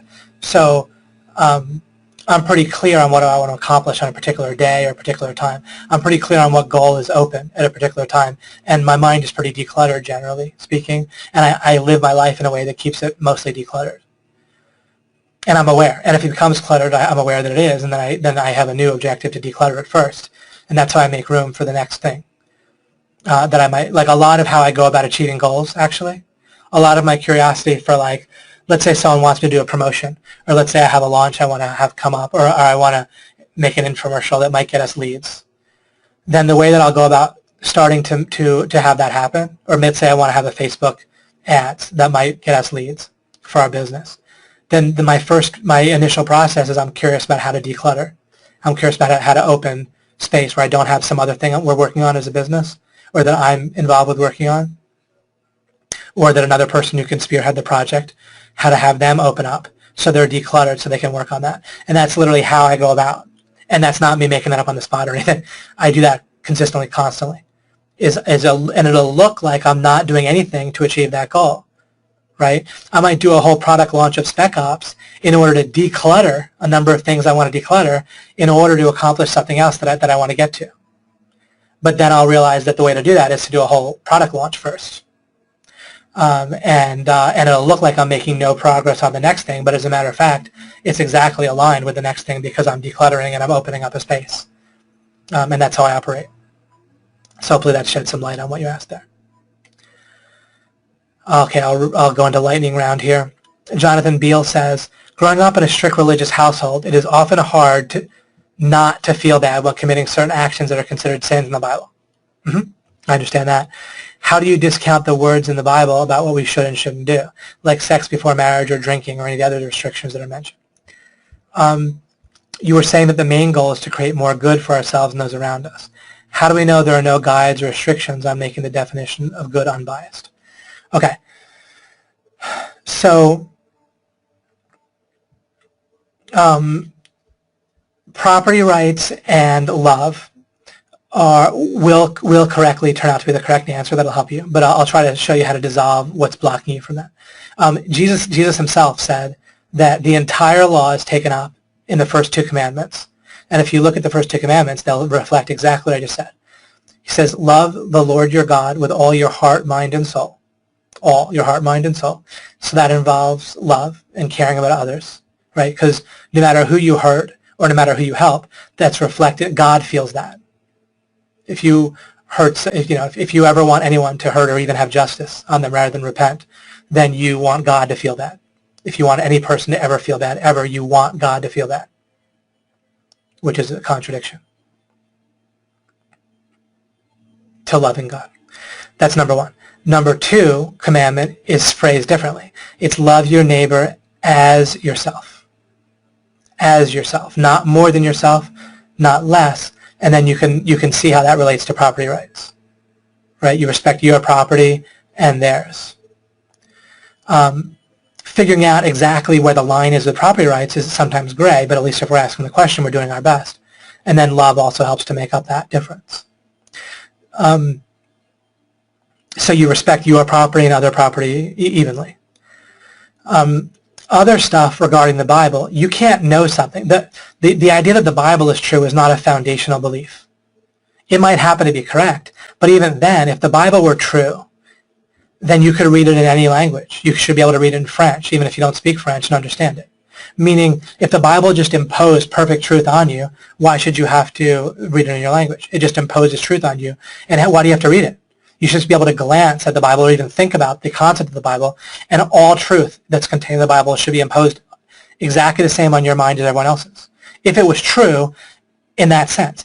If it's true in some other, then if not that, that's not what people think, clearly, because they read it, for example. Reading it means you're mixing your own mind with it. So even if it's true, you're mixing your mind with it. The result is your mind plus the Bible, or your pastor's mind, or your parents' interpretation of the Bible, plus what's written in the Bible. Those two mixed together are not infallible unless your parents' minds are infallible, or unless your pastor's mind is infallible.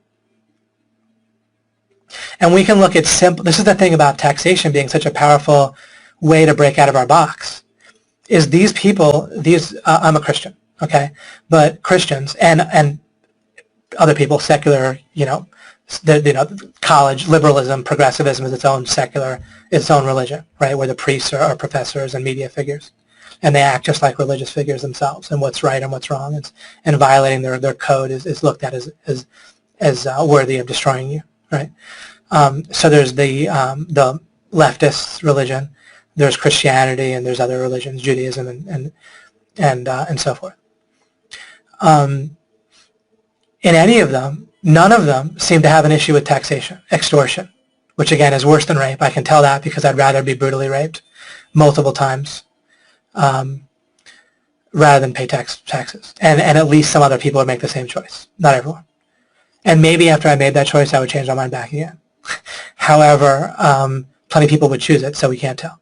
But taxation has all the psychological impact of rape on some people, including myself. Plus, it has a massive bill attached, which is huge, right? Paying hundreds of thousands of dollars and having the psychological damage is hugely different than having the psychological damage without the hundreds of thousands of dollars. So it's arguably, but I think to me it seems clearly true, but it's arguably worse than rape by far. Brutal rape, worse. And yet, I don't know, I haven't personally met a pastor that has much of a problem with it. Most every pastor I've ever heard of is perfectly fine with a member of their congregation participating in taxation, supporting it, benefiting from it, being paid based on it, that sort of thing, without challenging them. that same pastor, presumably if that person brutally raped several members of the congregation during Sunday school in public, would confront that person, would confront the rapist, but they don't confront the taxer. So I don't see where this conscience is helping anybody. This supposed conscience, supposed spirituality, this supposed voice that tells us what's wrong and right. Why is it not telling them that taxation is wrong? So they don't have a good grasp on what's wrong and right. Right? Anyone that's ever voted for someone who's going to increase taxation or regulation, or even if that's not the reason they're voting for them, but then they must consider it unimportant. If someone announced that they were going to support brutal rape, and plus they were the same race as me, or they supported some program that I liked, or they had the same views on abortion as me, and I voted for them, that would still be a problem, right? If they were against taxes and they supported brutal rape, now I'd have a problem, right? If one person was against rape but for taxes and the other was, but we don't have that problem, luckily. But I'd probably choose the taxation, less taxes, more rape. But I, of course, wouldn't want that choice.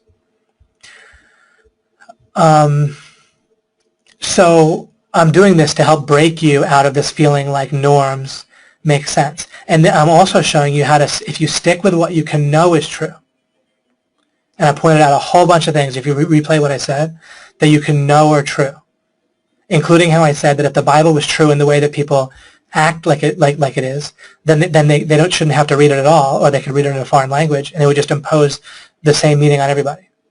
The minute you mix your mind with it, now you're mixing something imperfect, even if something that you're mixing with is perfect. And the result wouldn't be perfect at that point, so it wouldn't matter so much that it was true. I did, in fact, use what Jesus wrote as a huge part of helping me try to figure out what was true, because I stopped trying to fit what I thought Jesus said into my own worldview, and he was saying things that didn't fit in any worldview. When Peter said to him during the Last Supper, when Jesus said, look, I'm going to be basically taken and arrested and killed, or something along those lines. And Peter said, no, God. What would you expect? If you didn't know already what Jesus said to that, what would you expect? Oh, thank you, Peter, for being supportive. Oh, it's okay, Peter, or something. Jesus responded to, no, God, Jesus, I don't want you to be arrested. He said, no, Jesus, if my friend said to me, I don't want you to be arrested, I would say, thank you, I appreciate that. What did Jesus say? Jesus said, get behind me, Satan. When Peter said, no, God, Jesus, I don't want you to be arrested. That's surprising. But people just sort of gloss over that somehow, like they already understand it. I love this one. I love when people said, wait, hold on, we're going to follow you, Jesus, but first, my parents just died, I need to bury them. Jesus said, let the dead bury their own dead and come follow me now. That's amazing. And that is absolutely contrary to how Christians actually think and act, typically. Right? Let the dead bury their own dead. Right? But people will go to their parents' funeral but not try to seek understanding about God. Right? Or people will go out to eat or do this thing or that thing that their family says they should do, but not even spend hardly any time trying to really understand stuff. Let the dead decide how you should spend their time. And how about you focus on understanding and spending plenty of time trying to figure that out. And then on top of that, Jesus said, if you have the faith of a mustard seed, you can say to this mountain, go throw yourself into the sea and it will be done for you. Oh, interesting phrasing all around. It'll be done for you and so forth. Until and unless I can clearly do that, I'm still trying to understand exactly what that means and what faith is. And Jesus treated faith and belief like they were very important things to understand. And so I also try to figure out what it means better and better. So it's letting that stuff break my worldview that helped me, in my opinion. Or clearly, I did that constantly, trying to understand what Jesus was saying, and that helped. I'm not even saying I do understand the things. I'm just saying that trying to do so, trying to let what Jesus said break my worldview, rather than trying to break Jesus to fit into my worldview and what he said, helped me. I could testify to that. Thank you. Glad you like my strong statements about taxation. But I say these things because I talk about you prove something by going to the extreme, right? if people don't see taxation as wrong, then why am I letting them define my morality for me? They tell me that drinking is wrong or something, or I don't want to make a comment one way or the other about sex before marriage, but you can decide for yourself if it violates property rights or not. If you feel like it's going to be your future wife's property, you having sex with someone prior to that, which is valid to think that way, and I think it's valid to think either way, potentially. But people that are so obsessed with sex, it's pretty minimal, in my opinion, as far as I can tell, compared to things like taxation. Right? Get that right first. Like, focus on the big stuff, then focus on the smaller stuff. And people that have an issue with freaking homosexuality, for goodness sakes. I mean, come on. It just doesn't, people substitute morality for what they do or don't think is like, I don't even know where it comes from. And the idea that Paul should be infallible gets more ridiculous. Paul himself didn't say that Paul was infallible. Jesus didn't say that Jesus was infallible. Jesus didn't say that Paul was infallible. Jesus said that Jesus was God, and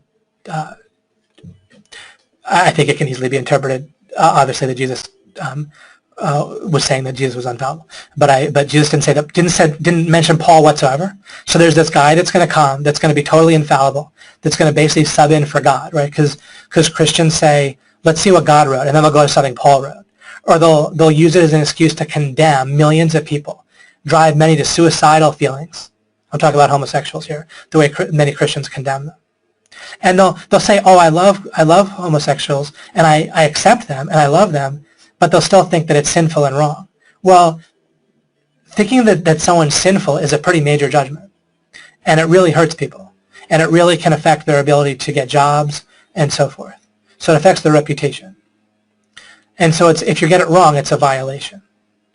And basing it on something Paul wrote, Jesus just said avoid sexual immorality. Didn't say a thing, as far as I can have read when I looked it over, about homosexuality. Paul did.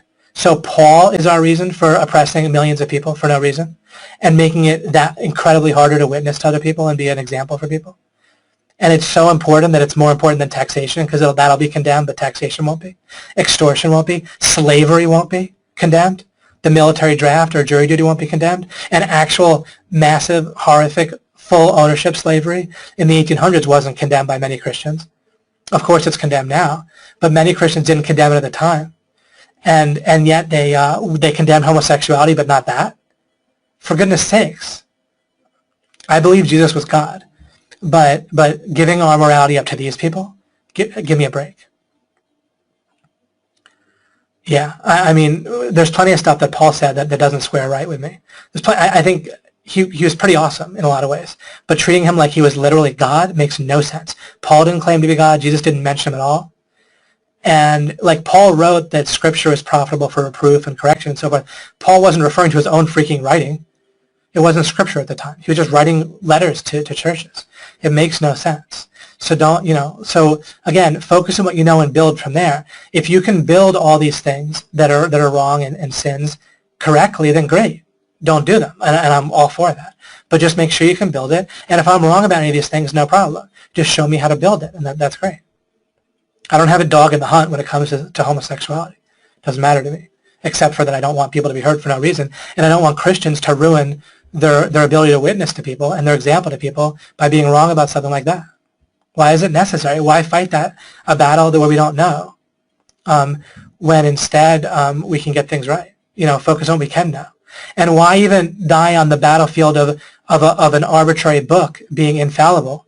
Then how are you going to witness to people of other religions that have a book that they say is infallible, and they point to you and say, well, you think that's infallible? You think Paul's infallible? How the heck are you going to witness to someone that just arbitrarily says another book or book is infallible?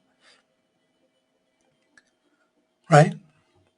So focus on what you can know, and I've seen that to be a strong witness. When you focus on only what you can know, then people with incorrect beliefs and incorrect religions don't have a place to hide. They can't point to how you're wrong. And atheists can point to all sorts of ridiculous beliefs that actual Christians have and use it to hide their own wrong beliefs. But if you get things right, then atheism dissolves. Atheism is absolutely ridiculous, and it's totally wrong, but you can't figure out how it is wrong unless you're willing to open up the question whether God exists for yourself and understand why God has to exist. someone has to be moving your consciousness field around. Someone has to have the power to do that and power to move everyone else's. If you think molecules can do that, then that's, I don't know what to say. So we're back to how to know what's true. Always. It always comes back to the question of how to know what's true. That's one of the core, that's one of the, that's logical related to a few foundational questions. How do I know what's important? How do I know what's important about what's good? How do I seek understanding? How do I get the answers to questions in the right way? It's all the same type of question, and it's all the root of your power. You're constantly faced with arrogance or seeking understanding.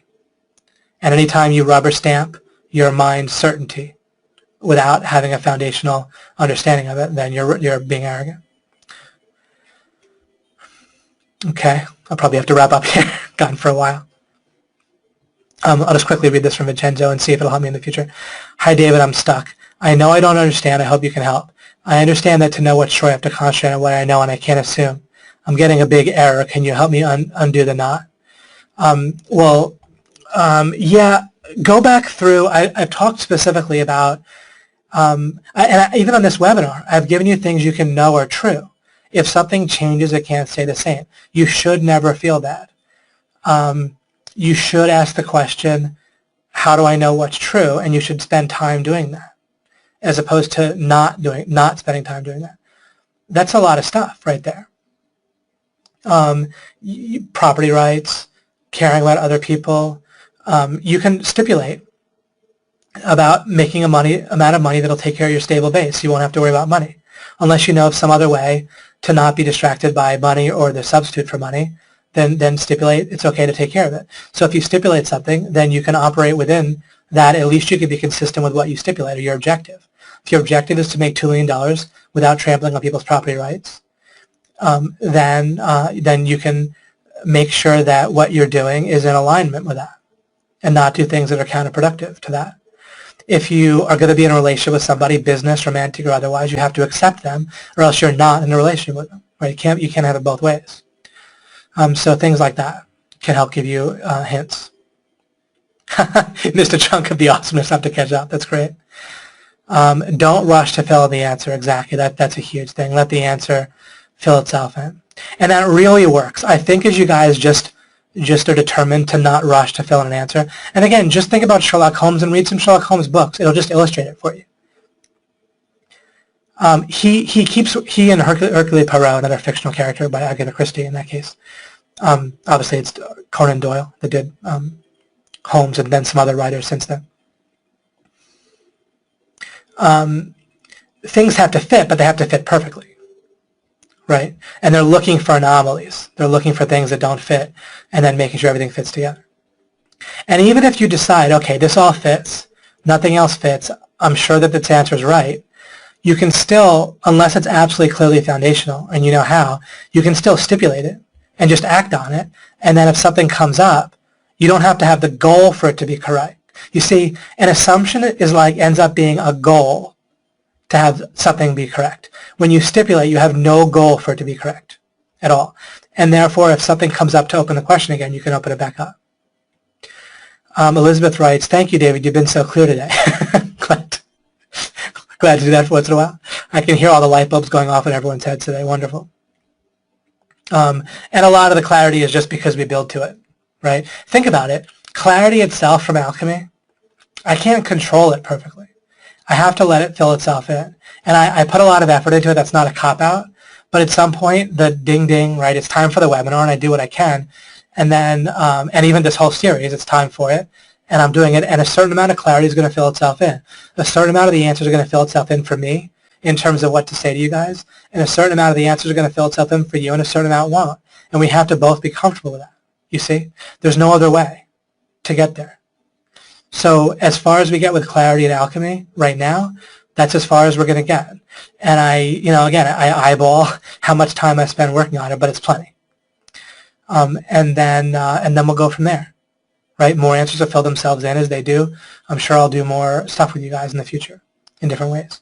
And then you yourself can take off with the same process in terms of letting things fill themselves in more and more. But it further helps you to see how a certain amount is going to fill itself in and a certain amount won't. with alchemy in particular, if I artificially impose too much structure on it, we can get an artificial sense of closure if I try to force the answer in so you guys feel like you got it and feel comfortable. And so as much as I am aware, I refuse to do that. The right answer can look wrong sometimes, although happily enough filled itself in during these sessions, these 29 and the 30th session, that the good news is that enough filled itself in that clearly we got a lot of success. You didn't feel like it's all wrong. You feel like there's something right going on. All or most of you, or at least a lot of you, are feeling like something good is going on, which is great. But I couldn't even control that, but it just turns out in life that things fill themselves in just fine on time, where things work out great and things turn to gold. I think we can safely say that this whole series has turned to gold, right? Gold isn't necessarily perfect. It's not the most valuable thing in the world, but we took this time together and we turned it into a great benefit. But that benefit had to fill itself in still. Couldn't really be guaranteed. The only thing that was guaranteed is a certain amount filled itself in ahead of time, so I was comfortable doing alchemy. But I still didn't know, as nearly as much as would have been ideal, right? Just like now, I don't know nearly as much as would be ideal to know. That's why I still have questions. So you see. Always a replay, Frank. Yep, it's recording successfully. Okay, I better wrap things up here.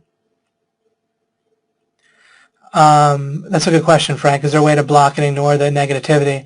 I'll tell you what, though, understanding this idea of arbitrary, how this negativity isn't foundational, it's not real from your own mind or from other people's. You have a nuke regarding your mind, and I'll develop this. I'll nearly certainly develop this even more next time. The more you get this idea of arbitrary, the more you get this idea of your mind makes things that aren't foundational feel real. In other words, feel foundational. Other people's opinions feel like there's some basis to them. Even if they don't feel like there's a full basis, you feel like there's some basis that it adds up. You see what I mean? Your mind does that, right? The opinions of others, even if you say, oh, I don't give them full weight, or I don't give them weight, they have some weight. Your mind, so that means they must have some substance to them, not in reality, but that your mind makes them feel that they do. So your mind creates a reality, a foundational sense, out of other people's opinions. And the more you are able to fully discount that, the more you're able to see the arbitrary nature at the very foundation of your mind and other people's. But you see, if you can't do it to your mind, you can't do it to other people's. But once you fully embrace the arbitrary foundation that your own mind started with, the more you can not be influenced by other people's opinions. And then the more you see how certain things have to be right, the more other people's ideas break against what has to be right.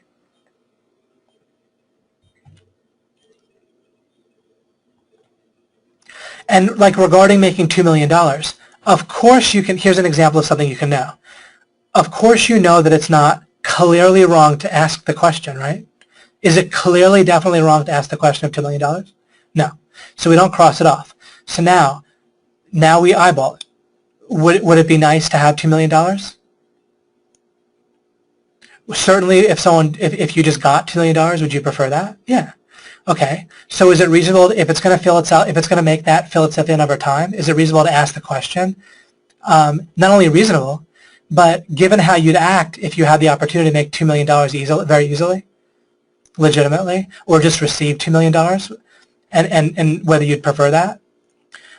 If you would, then you don't know it's wrong, and you clearly would prefer it. So why wouldn't you ask the question? Well, you should, right? Given those facts, it follows that it makes sense to ask the question. The only reason not to ask the question, how do I make $2 million most efficiently? How do I make $2 million most efficiently? Then you could say most efficiently and enjoyably, but the enjoyably almost adds a stumbling block. So you just say, how do I make it most efficiently? It actually follows that you should ask that question. Should you rush? No, the only reason you're not asking it now, to the extent that you're not, or the only reason you're not taking that question seriously with a priority right now, would be because you feel like that would make you have to rush or feel inadequate for not hitting it soon enough. Right? But really, almost everyone on this should probably be asking that question, how do I make $2 million most efficiently? And for a lot of you, it should be a priority. Because if you treat money like a priority in the first place, then why wouldn't you treat making $2 million like a priority? Or $1 million or some reasonable number that would get you to stop treating money like a priority once you achieve it. Wouldn't you rather treat money not like a priority? If you had all the money that you needed for your basic needs and some comfort, would you treat money like a priority in ways that or it might be somewhat of a priority, but would it be as much a priority as it is now, to the detriment of other things that you'd rather make a priority? If so, doesn't it follow, once again, that you want to clear that out? You're already acting that way. It follows from things you already believe and that you're acting on and thinking. So ask the question and make it a priority if you're already making money a priority. You see? And it can happen fast. Not in a rush, not in 3 months necessarily. But if you made $2 million in 5 years, picture yourself in 5 years before this webinar. Did you picture yourself necessarily being a multimillionaire? Well, then if not, then 5 years is then you're ahead of the game if you make it in 5 years, because you already didn't picture yourself as a multimillionaire in 5 years. So if you make it in 5 years, that's plenty fast. And then you'll probably you could easily make it faster, you see? Yeah, and I understand that rape can be a really emotional issue. I try to avoid using that as an example. A couple people brought it up. I usually just use something kind of removed from our experience, like organ harvesting or arson. And so, to the extent that was difficult for people, I genuinely don't like to, for the sake of some people that can be difficult for, and I almost, I'll just say it that way. Like I almost apologize in a sense. Like I kind of do apologize. I don't feel bad about it, but looking back, I almost should have even changed the subject just to help make it a little easier on people, genuinely. Not because of and not because there's something wrong with people, because genuinely it's understandable that it can be an emotional issue. It was telling though. It was interesting. I might have mentioned this at some point, but I don't know that I did. I was having a conversation with my wife, and a while ago, and she agrees with me about taxation, but she was saying, well, do you have to compare it to rape? And I was saying, I'm actually not. I actually don't compare it to rape in my mind. It is like that for me. I compare rape to taxation to understand how bad rape is for people. Just so you understand. Because, I mean, I obviously haven't been raped. But to even understand it, I don't compare rape to taxation in my mind. I just feel it directly. And it's except for how I've worked on it. But naturally, it's easily that bad. I mean, because it really does, and this is apparently a psychological truth or a psychiatric truth. It really does affect some people, especially some men, and presumably some women too. But apparently, it's more common, just factually more common among men. It really affects them like rape because they feel the violence, they feel emasculated because other men and women are telling them that they're going to hurt their family and taking their resources they're trying to make away from them with force, and men really identify with what they there's a way, and I'm sorry I'm still on this topic but there's a way that rape really apparently goes to the heart of a woman's identity more, right? Taxation goes to something that men is more commonly a matter of their identity. Men really identify with those resources they bring in a certain way, and for me it had all the symptoms of rape. Absolutely. Plus, the money actually is gone. And of course, I understand men are raped too, and that can be horrible and so forth. So, and I absolutely acknowledge. I want you to understand something. I acknowledge, Shema, that I cannot compare, and I am not definitively saying that it's worse than rape. And I even said I might change my mind. It is true, however, that if I could try it, I would try being brutally raped multiple times rather than paying the taxes I'll have to pay this year or last year or something. I would try it. And I might decide I was wrong after I tried it, but I would at least try. And it wouldn't even be a close call in terms of trying it. Like, I wouldn't be worried, but I could turn out to be wrong. But it would be an easy decision. But again, I'm genuinely sorry that it came up this way. And I'll make more of a mental note to stay away from comparing it that way, just because it really it's genuinely, for good reason, tough on people to use that analogy. Okay, super. I really need to wrap up here just for number of technologically sakes too. I don't want anything to go wrong with the recording and so forth. Wonderful, guys. Thank you for the 10 million, Matt. And wonderful. Yeah, and extremes can help to drive home the point. Although, again, if I can find an extreme that isn't so uncomfortable and reasonably so for people, then I would, or I try to, and I kind of missed the mark this time. You're welcome, Joseph. You're welcome, everyone. Okay, I'll wrap up here, and I appreciate you guys very much. Thank you for all the participation. And I have an excuse during discussion. I can say all these. I don't mean about things that can be difficult for people, but I'm sorry, not about rape specifically, but just dealing with some of these difficult topics. If people ask me questions, it becomes fair game, right? So that's that. You're welcome, guys. You're very welcome, Robbie.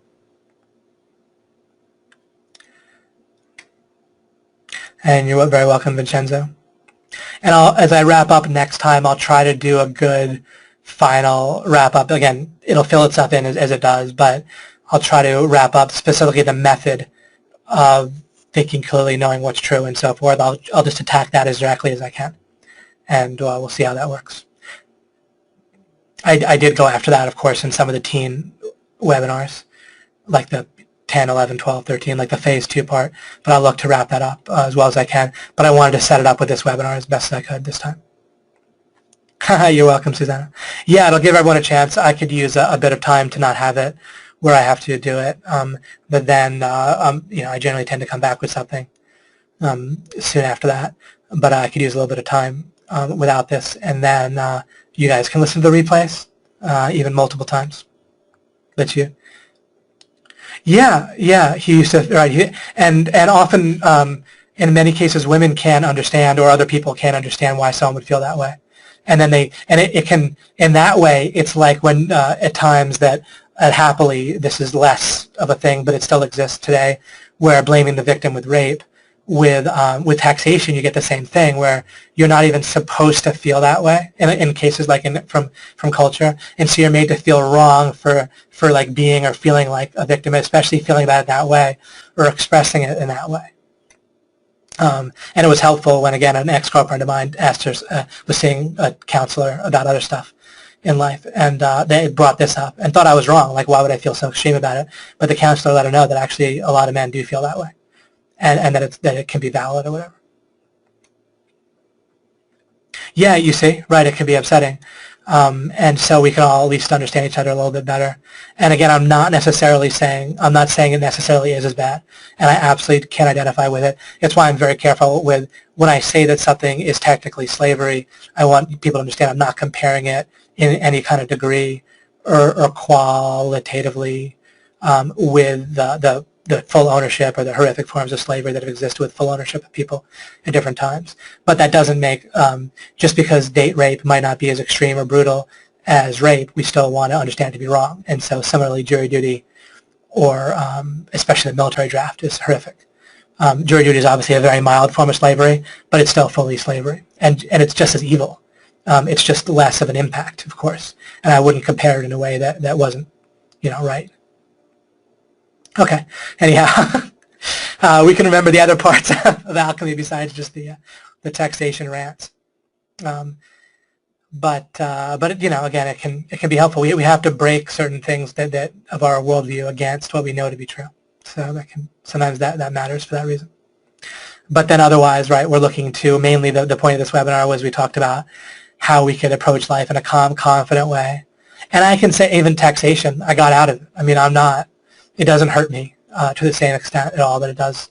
I know I said that I would try being raped instead of it, but I'm even getting past that, where probably after this year I probably wouldn't even agree to that at this point, because it was my way out was to come up with a certain amount and just try to hit it. While you're trying to hit it, it's tough, but it's part of reality, and so you just have to let it go. I even use it in one positive way. I use it to not get upset about little things in life. I say, look, if I'm not going to get upset about $700,000 or something of taxation, or if I'm going to get upset about this little thing here, then how much more upset would I have to get about being taxed? And so I better stay calm about the smaller stuff. So just using that as one added example of not taking other things too seriously in life. Jury duty, there you go, see. It's interesting, I really felt genuinely violated by the jury duty thing, and I constantly had this talk going on in my head with like the potential judge and policeman and so forth in a way that I couldn't really stop. And normally with my mind, I don't have a lot of stuff I don't want going on in there. But these open-ended violations, they're tough with that, right? And it was last year, and when I got jury duty, and it went on for 2 weeks. And the trouble was I couldn't prove my way out of it. I mean, it really was such a violation. Nothing like, of course, a more extreme form of slavery. But for 2 weeks, I couldn't make appointments. I couldn't travel, for sure, right? Because I might have to show up at jury duty. And it was just very violating that they felt like they owned me in that way, you know, and so forth. So, and the police, when I inquired on what the penalty was, at least where I live, they said that they would put me in jail. If the judge said that that's what they wanted, then they would, and they said that it could happen. And I couldn't take, you know, I wouldn't know. I understood they were posturing. I'm not totally naive, but I didn't know that it wasn't the case. And so they were threatening to put me in jail, rip me away from my son, who would be miserable if I went to jail. It would be very traumatic, and for my wife, and just what would happen with OMG and so forth. So you know, it was extreme enough. I mean, they would have. It was important enough to them to put me in jail over. So shouldn't it be important to me? You know, in that way, it's obviously a significant violation. Couldn't play Sherlock Holmes during jury duty, right? Yeah, and not only do they have you captured while you're there, Susanna, what they're doing is the very fact of jury duty asserts that the government fully owns your body. You see, if they can take it anytime they want, you don't own it at all. So legally, if you're an American subject, and this is the same, I'm not picking on America more specifically, relatively speaking, America's fine, even good compared to, you know, other things. But anyhow, they're asserting, and if you're an American subject, then you don't own your body, and you don't own any of your property. You see, if they can tax you for 40% or 43% right now, then they can take all of it when they want. You have no control over any of it, except for that they happen to not take at this moment. So the thing about jury duty was I came to understand it was similar to rape in that way, and literal rape, and I use rape on purpose, because it was the first time in my life, actually, where I felt so much like I didn't own my body. Maybe back in school, but at least the first time in my adult life that I felt like I didn't own my body, not for 2 weeks, but at all. I still don't feel like I own my body. You have to understand. I understand now, because I looked it up legally. Slavery is not unconstitutional, and it's not against the law. Slavery is completely legal currently, today, in 2016 in America. As long as the government does it, they can enslave you. The only thing they need to do to justify it, for any amount of slavery. So they can enslave all doctors. It's perfectly legal. It has to be done by the government, and it has to have some public good. That's it. As long as it helps somebody somewhere, just like the way they use the Commerce Clause, or the public good, whatever, the cause, and the I don't forget what they call it, the greater good clause in the Constitution. Functionally speaking, you own nothing. You are fully a slave of the government, and you own no money if you're an American subject. They can take all of it, including your body, legally. And anybody that supports the law, believes in the law, thinks the law should be upheld, thinks that policemen should do their job, anything like that, anything about the law or believing in it, of course, strategically you should obey the law. It's a vague guidelines on when psychopathic thugs are going to come after you. Right? So I'm saying you should obey the law strategically. But anyone that believes in it in any kind of moral or should sense is a slaver, an extortionist, and so forth. Or they affirm it, they believe it, they support it. It's an extraordinary thing. And they believe that nobody should own their body or any of their money. So that was what jury duty hit me with. So it's pretty shocking. And I was surprised. I didn't realize when I went to get married, it didn't occur to me that the government could tell me that I couldn't. But they told me that, or functionally, they said that my wife could not come to my house, that she would be violently prevented from coming to my house if she tried, unless I went through a whole visa process, and which they wouldn't allow me. They denied, and I had to go get someone to sponsor me, and I couldn't find anyone for a long time. Literally, I had no idea. All these things, you just grow up naive. The government is glorified. We're raised to worship it, basically, right? Literally, because we think that they can dictate morality. That's something obviously immoral is moral if they do it. But they can tell us who we're married to, or that we can't be married, or that our wife can't come home, and they own our bodies, which I looked up after jury duty. I didn't realize it was constitutional. I thought it was illegal. I thought slavery was illegal in America. It's not. The draft is currently illegal, but slavery in general is not unconstitutional.